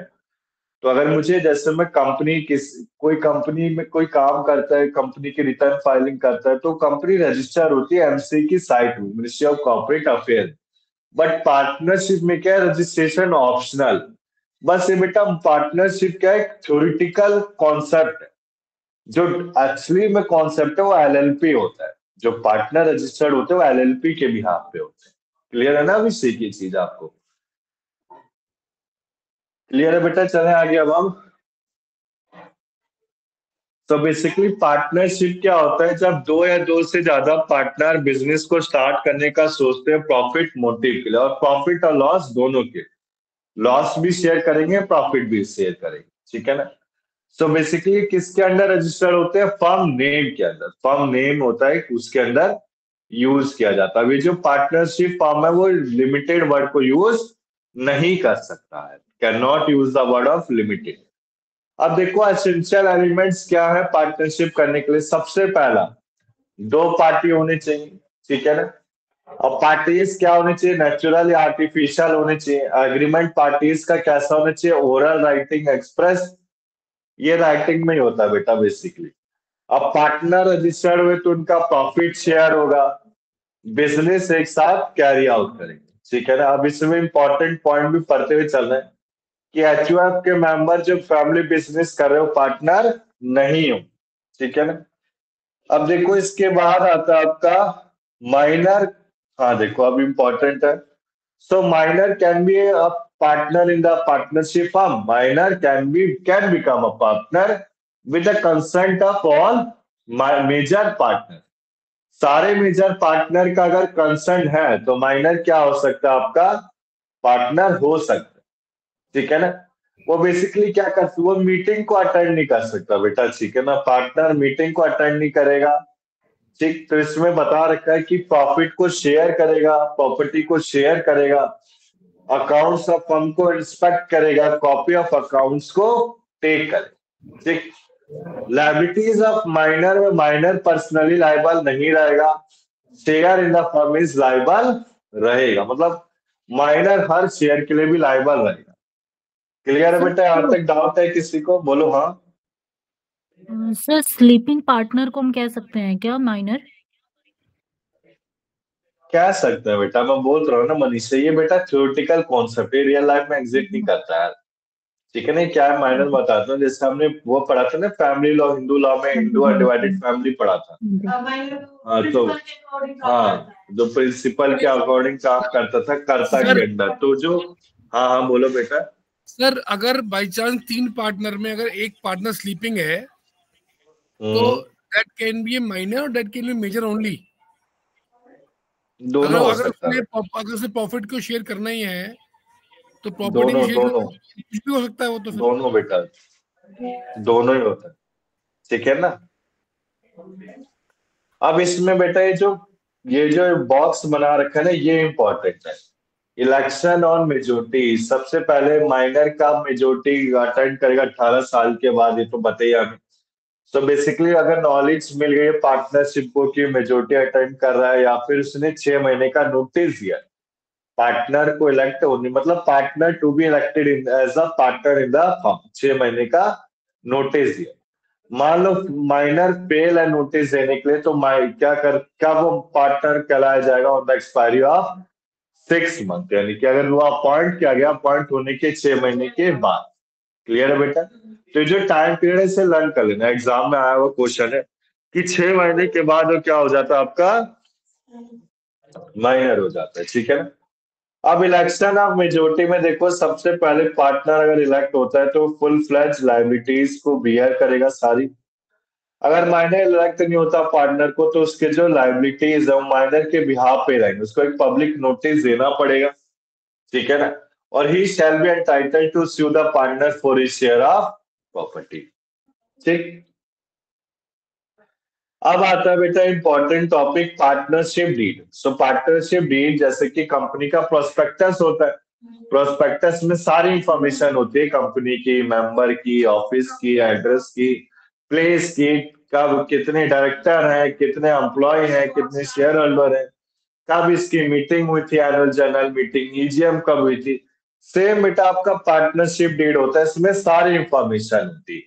किसकी इंफॉर्मेशन होती है? रिटर्न डॉक्यूमेंट होता है जो mutual rights and obligation of partnership deed कहा जाता है, ठीक है ना। सो पार्टनरशिप डीड क्या आपका मैंडेटरी नहीं है, मैंने बताया ना अभिषेक, एक तरह से ये थ्योरेटिकल कॉन्सेप्ट है अभिषेक, कि आपको रियल लाइफ में एग्जिस्ट नहीं करता। कोई पार्टनरशिप फर्म, अगर कोई पार्टनरशिप फर्म बनी है ना अभिषेक, तो एलएलपी में रजिस्टर्ड होती है बेटा, ठीक है ना, एलएलपी में रजिस्टर्ड होती है। तो बेसिकली एडवाइजेबल होता है कि पार्टनरशिप लिमिटेड लायबिलिटी पार्टनर, अभी आएगा बेटा ना, आगे नीचे है, ओके सर, ठीक है ना। हाँ, दोनों में डिफरेंस है, अभी पढ़ाऊंगा मैं सर, ठीक है ना। एलएलपी के वो भी बताऊंगा क्या क्या फॉर्म रिटर्न जाते। तो बेसिकली देखो एडवाइजेबल होता है पार्टनरशिप को, राइटिंग में आप बेसिकली पार्टनरशिप डीड है तो उसमें हर पार्टनर के पास एक कॉपी होगी, किसकी? पार्टनरशिप डीड की। जैसे दो पार्टनर है तो दो दो कॉपी हो, दोनों अलग अलग कॉपी हो।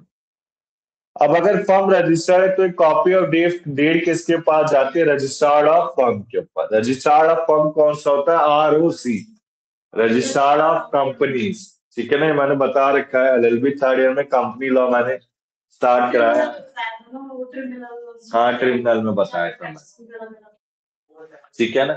तो आरओसी क्या करता है नैना? देखो आरओसी आपका कंपनी की रजिस्ट्रेशन करता है और एलएलपी की भी रजिस्ट्रेशन करता है, ठीक है ना।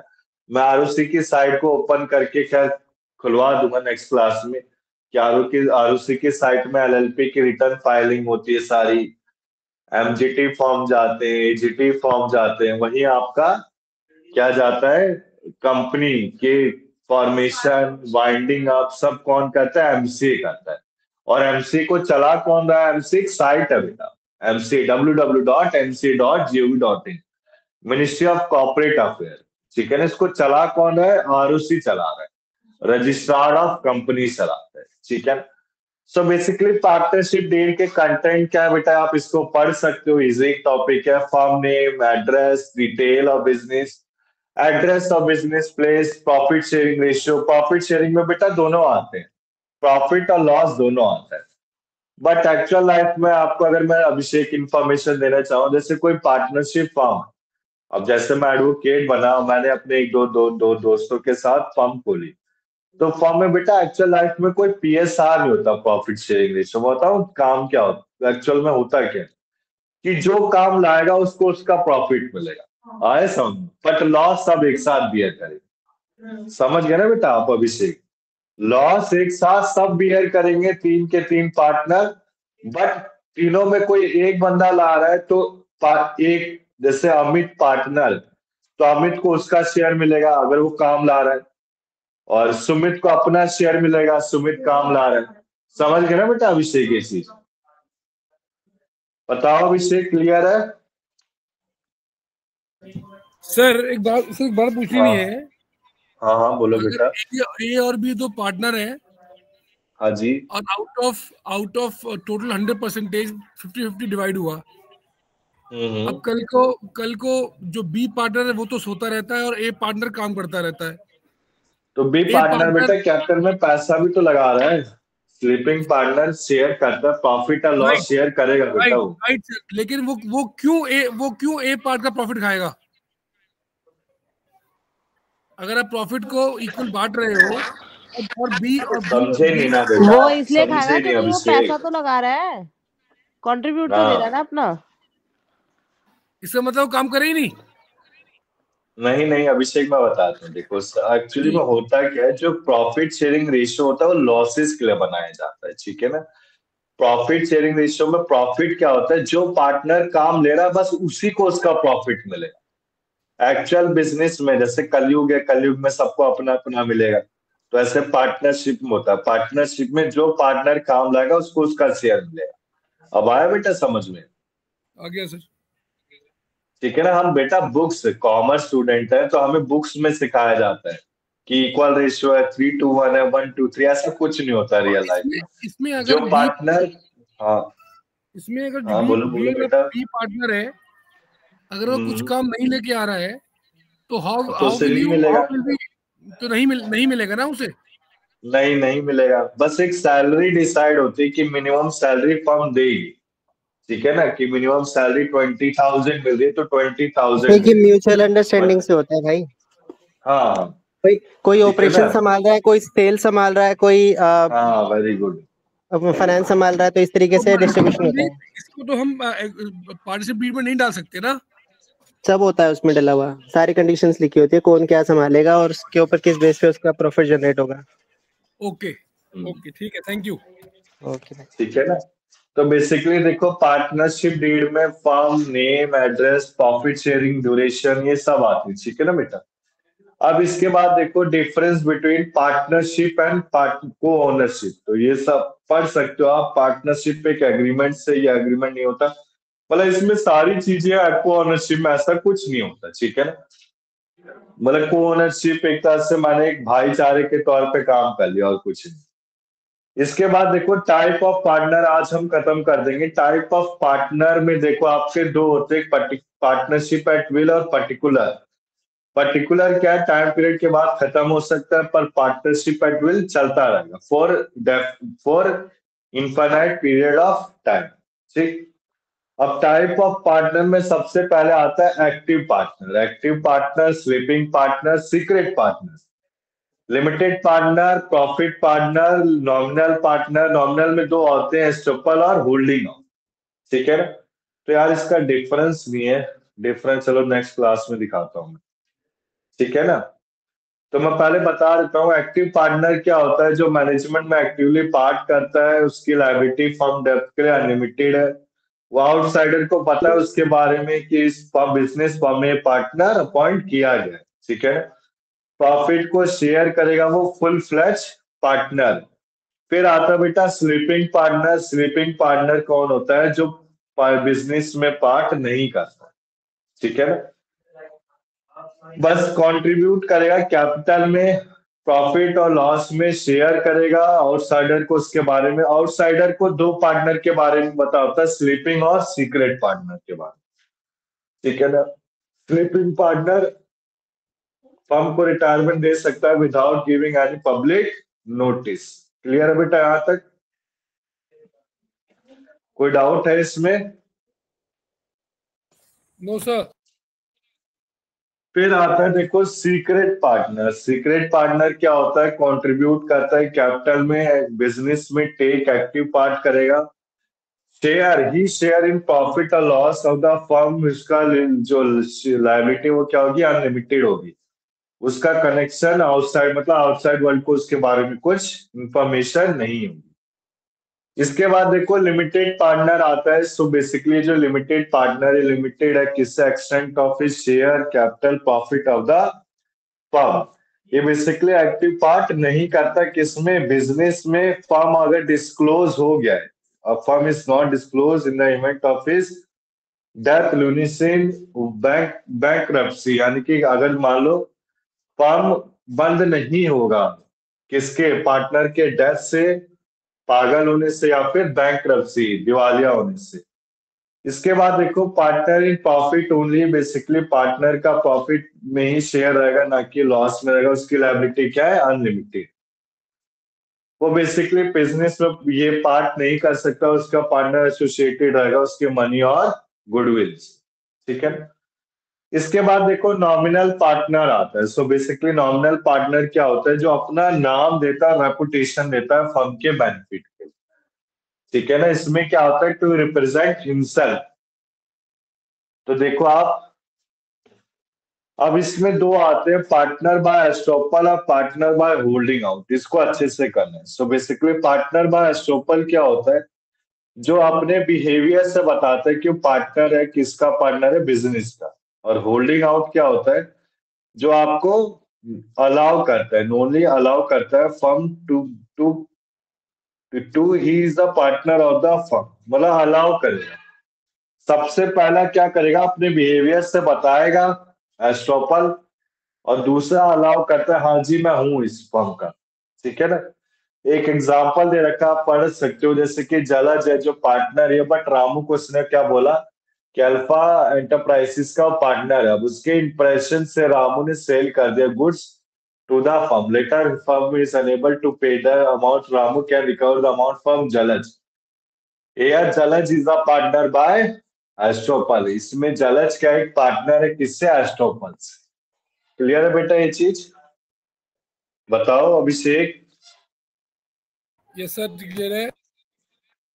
इसके बाद देखो दूसरा एग्जांपल, अल्फा ने रामू को एक प्रेजेंस में जलज के क्या बताया कि वो जलज एक पार्टनर है अल्फा एंटरप्राइजेस का, और जलज ने डिनाई नहीं किया। लेटर रामू ने एक लोन लिया alpha enterprises on the basis of impression that Jalaj is the partner of firm. तो partner failed to pay the amount to Ramu, Jalaj is liable to pay 20,000 to Ramu. He Zalaz is the partner by holding out। तो basically जो partner by holding out और estoppel होता है, एक representation दिखा। ये बेटा प्रेजेंस, इसमें प्रेजेंस नहीं होती, इसमें प्रेजेंस होती है, ठीक है ना।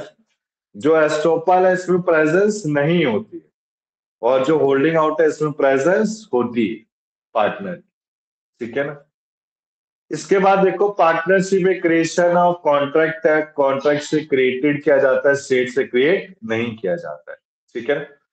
अब देखो इसके बाद कंपनी और पार्टनरशिप फॉर्म, ये हम पढ़ लेते हैं ऊपर से एक बार।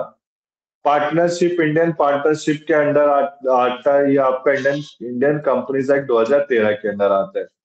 ये म्यूचुअल एग्रीमेंट है, ये आपका इनकॉर्पोरेशन है किससे? कंपनी से। इसमें रजिस्ट्रेशन वो भी मैंने बोला ना बेटा ऑप्शनल है। पार्टनरशिप में रजिस्ट्रेशन क्या है?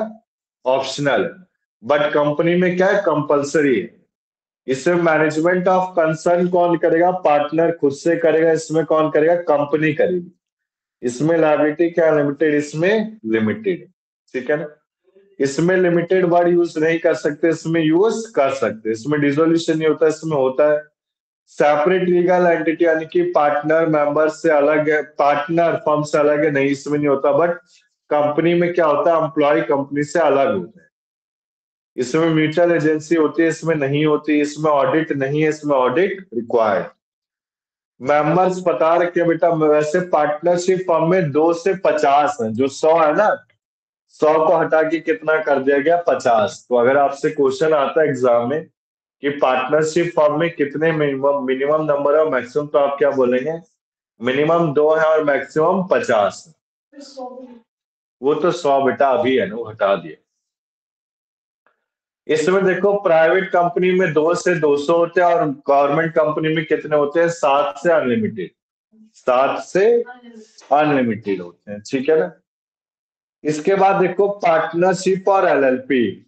अब ये देखो एलएलपी क्या है? एलएलपी बेटा एक तरह से कंपनी का बिहाफ काम करता है, ठीक है ना। जो कंपनी का काम है कौन करेगा? एलएलपी करेगा। तो पार्टनरशिप में अरेंजमेंट होती है जिसमें 2 या 2 से ज्यादा पर्सन बिजनेस को कैरी आउट करते हैं। एक तरह से बिजनेस, ये बॉडी कॉर्पोरेट है, आप समझ जाओ कि कंपनी के बिहाफ, मतलब एलएलपी होता तो पार्टनरशिप है, बट कंपनी के बिहाफ पे काम करता है। ये एलएलपी एक्ट 2008 में आता है, इसमें रजिस्ट्रेशन जरूरी है। इसमें एलएलपी एग्रीमेंट होता है, इसमें स्यू कर सकते हैं। समझ गए ना बेटा? देखो पार्टनरशिप फर्म क्या एक थ्योरेटिकल नॉलेज है, इसमें स्यू नहीं कर सकते आप किसी और को। बट एलएलपी के अंडर अगर मैं रजिस्टर हो गया तो मैं किसी के ऊपर भी कोर्ट केस कर सकता हूँ, ठीक है ना। सेपरेट लीगल स्टेटस है, मैक्सिमम पार्टनर नो लिमिट है, और हेल्ड इन द बोलो बोलो बेटा, किसी का डाउट है? सर हाँ अगर बोलो। पार्टनरशिप डीड में कि अगर एक पार्टनर फ्रॉड करता है तो उसमें हम लोग ना करके उसको पार्टनरशिप डीड को खत्म कर देते हैं। मतलब फ्रॉड करने नहीं बेटा, पार्टनरशिप डीड को नहीं, उस पार्टनर को हटा सकते हैं पार्टनरशिप फर्म से, डीड नहीं खत्म कर सकते हम। मतलब उसको हम उस पार्टनर पे सू नहीं कर सकते कि उसने जानबूझ के काम किया है वाला। हाँ कर सकते हैं, बट इसमें लिखा हुआ है कि हम नहीं कर पाएंगे सू। किसमें? सर दो ही पार्टनर है तो एक रिकॉर्ड कर दिया तो वैसे भी डील खत्म हो जाएगी ना। ये बेटा देखो संदीप और अभिषेक में क्या थोड़ा बेटा थ्योरेटिकल नॉलेज है, रियल लाइफ में एलएलपी एग्जिस्ट करती है, ठीक है ना। या आपके बस एक नॉलेज के लिए पार्टनरशिप एक्ट दे रखा है कि एक पार्टनर एक्ट दिया गया, इस पार्टनरशिप एक्ट का यूज ना करते हुए सब एलएलपी एक्ट 2008 का यूज करते, तो स्यू कर सकते, ठीक है ना। ठीक है अभिषेक। इसके बाद देखो बेटा हमने पढ़ लिया मैक्सिमम 50 होते हैं पार्टनरशिप में, अगर क्वेश्चन आएगा तो आप 50 लिख के आएंगे, ठीक है ना। इसमें बेसिकली पार्टनर एलएलपी के एजेंट होते हैं, इसमें परपेचुअल सक्सेशन होता है, ठीक है ना। फिर आता है बेटा Hindu undivided family. So basically Hindu undivided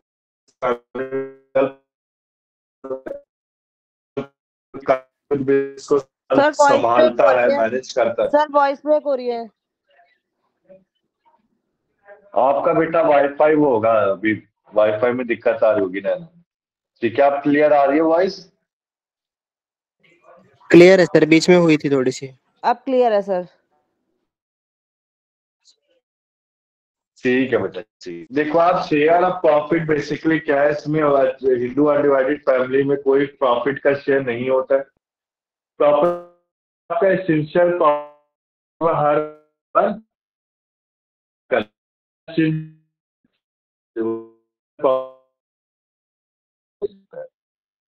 इस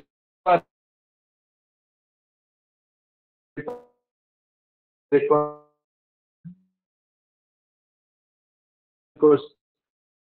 ठीक है ना। तो बेटा देखो आज की बेसिकली क्लास में हाँ बोलो अभिषेक। मुझे पूछनी है आपसे सर, जब हम HUF की बात करते हैं, हाँ जी बोलो बोलो। इसमें है कि it's a single person and it can not have a partnership by itself, but HUF में अगर कर्ता अगर एक है तो इसमें जो प्रॉफिट होगा वो किसी को नहीं मिलेगा, इसको ही मिलेगा। अरे प्रॉफिट मिलेगा कर्ता को, बट वो अपने परिवार में तो लगाएगा, परिवार के लोग तो लगे होते हैं बेटा काम में। हाँ तो प्रॉफिट के परिवार वालों को ही जाएगा ना। हाँ और जो सारा करता रहेगा, फिर करता अपने पास रखेगा, फिर जितना वहाँ पे वो कर रहा है, वहाँ तो पार्टनर्स कर रहे हैं। हाँ हाँ business joint property in which every member have family requires. Okay. ठीक है ना। तो बेटा मैं आज की क्लास में अभी इतना ही टॉपिक रखता हूँ, नेक्स्ट क्लास के टॉपिक बता देता हूँ आपको, क्योंकि आप सब भी बोर हो गए होंगे पढ़ पढ़ के। थोड़ा अगली बार फिर रखते हैं, फिर नेक्स्ट क्लास में बेटा हम प्रॉपर्टी लॉ स्टार्ट कर देंगे, ठीक है ना। नेक्स्ट क्लास में आपके पास क्या क्या प्रोवाइड हो चुका होगा, प्रॉपर्टी लॉ के नोट्स ईजमेंट एक्ट के साथ, मैं ईजमेंट के साथ ही प्रोवाइड कर दूंगा, अलग अलग नहीं करूंगा, फिर जल्दी उसको भी 3 क्लासों में खत्म करा दूंगा, ठीक है ना। कुमार का क्वेश्चन बैंक MCQ वाला एक कॉन्टेक्ट 2 का प्रोवाइड कर दूंगा मैं, previous year question paper provide कर दूंगा मैं, सेक्शन की लिस्ट ऑलरेडी है, मेरे को देने की वैसे जरूरत है नहीं। इसमें 2 सेक्शन की लिस्ट क्या बेटा दे देना सर। बताओ। हाँ दे दूंगा इसमें ज्यादा सेक्शन है सर। हाँ दे दूंगा अभिषेक। Okay sir. तो सेक्शन की लिस्ट, कुमार की क्वेश्चन बैंक, प्रीवियस ईयर, देखो प्रीवियस ईयर क्वेश्चन पेपर शायद अगली क्लास के स्टार्टिंग में दिखा दूं मैं, फिर प्रोवाइड करूं, क्योंकि मैं देखता हूँ ना, माननी पड़ेगी मुझे, तो मैं मानता हूँ अभी इसके बाद 3rd ईयर की होगी ना क्लास 4 से 6, तो उनसे बोलता हूँ मैं एक बार देने के, ठीक है ना। इसके बाद देखो आपका क्वेश्चन पेपर हो गया, क्वेश्चन पेपर के बाद क्या आएगा फिर आपका ट्रांसफर ऑफ प्रॉपर्टी एक्ट के नोट्स, ठीक है। सो बेसिकली नेक्स्ट क्लास में बेटा हम पार्टनर के क्या क्या राइट होते हैं, माइक म्यूट कर लो बेटा किसी का ऑन है, ठीक है ठीक। देखो आप हम नेक्स्ट क्लास में क्या करेंगे, ये राइट्स ऑफ पार्टनर पढ़ेंगे, क्या क्या उसके मतलब रिकॉन्स्टिट्यूशन कैसे कर सकते हैं, फॉर्म का डिसोल्यूशन कैसे होता है, ये इजी टॉपिक है बेटा, जल्दी जल्दी कर देंगे, ठीक है ना। तो नेक्स्ट क्लास से हम क्या स्टार्ट कर देंगे हमारा, बताओ बेटा अभिषेक क्या करेंगे हम start? Rights of the partnership. Rights of the partnership और प्रॉपर्टी लॉ स्टार्ट कर देंगे, ठीक है? ठीक है सर। ठीक है दिव्या, वॉइस आ रही है आपको?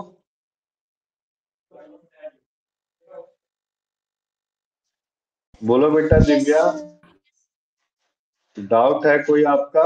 नहीं सर।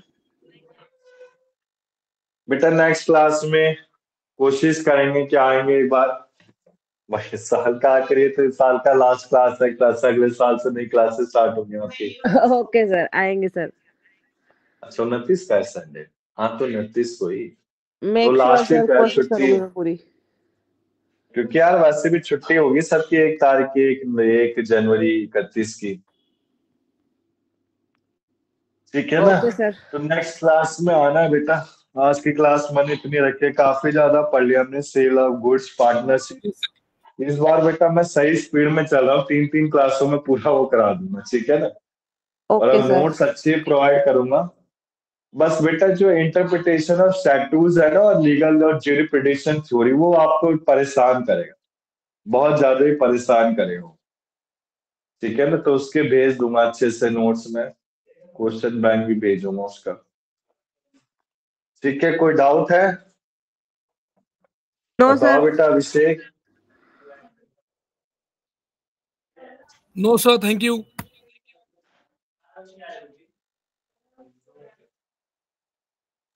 मनीषा, संदीप, कोई डाउट? जोगिंदर आपको? No thank you sir. Thank you. Bye sir. ठीक है बेटा, अभी रुक जाओ बेटा, कोई डाउट है किसी को?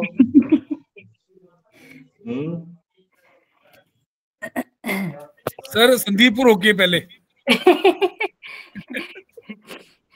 संदीप रुक जाओ, ये अभी क्रिसमस मनाना है इनको। अरे अभी क्रिसमस में 2 दिन बाकी है। कोई नहीं, क्रिसमस पहले स्टार्ट होएगा। ठीक है बेटा, फिर मैं क्लास को एंड कर रहा हूँ, ठीक है? चलो, wish you all merry Christmas, take care. Same to you, all of you. Nikita की तरफ से भी मैरी क्रिसमस बेटा, निकिता इधर बैठी है ना। Thank you ma'am, thank you sir, thank you all. ठीक है बेटा, जा सकते हो बेटा आप, जब रिमूव कर दो आप सब। Okay sir, bye sir, bye all of you. Bye बेटा, बाय। दिव्या रिमूव हो जाओ बेटा, क्लास खत्म हो गई आज की।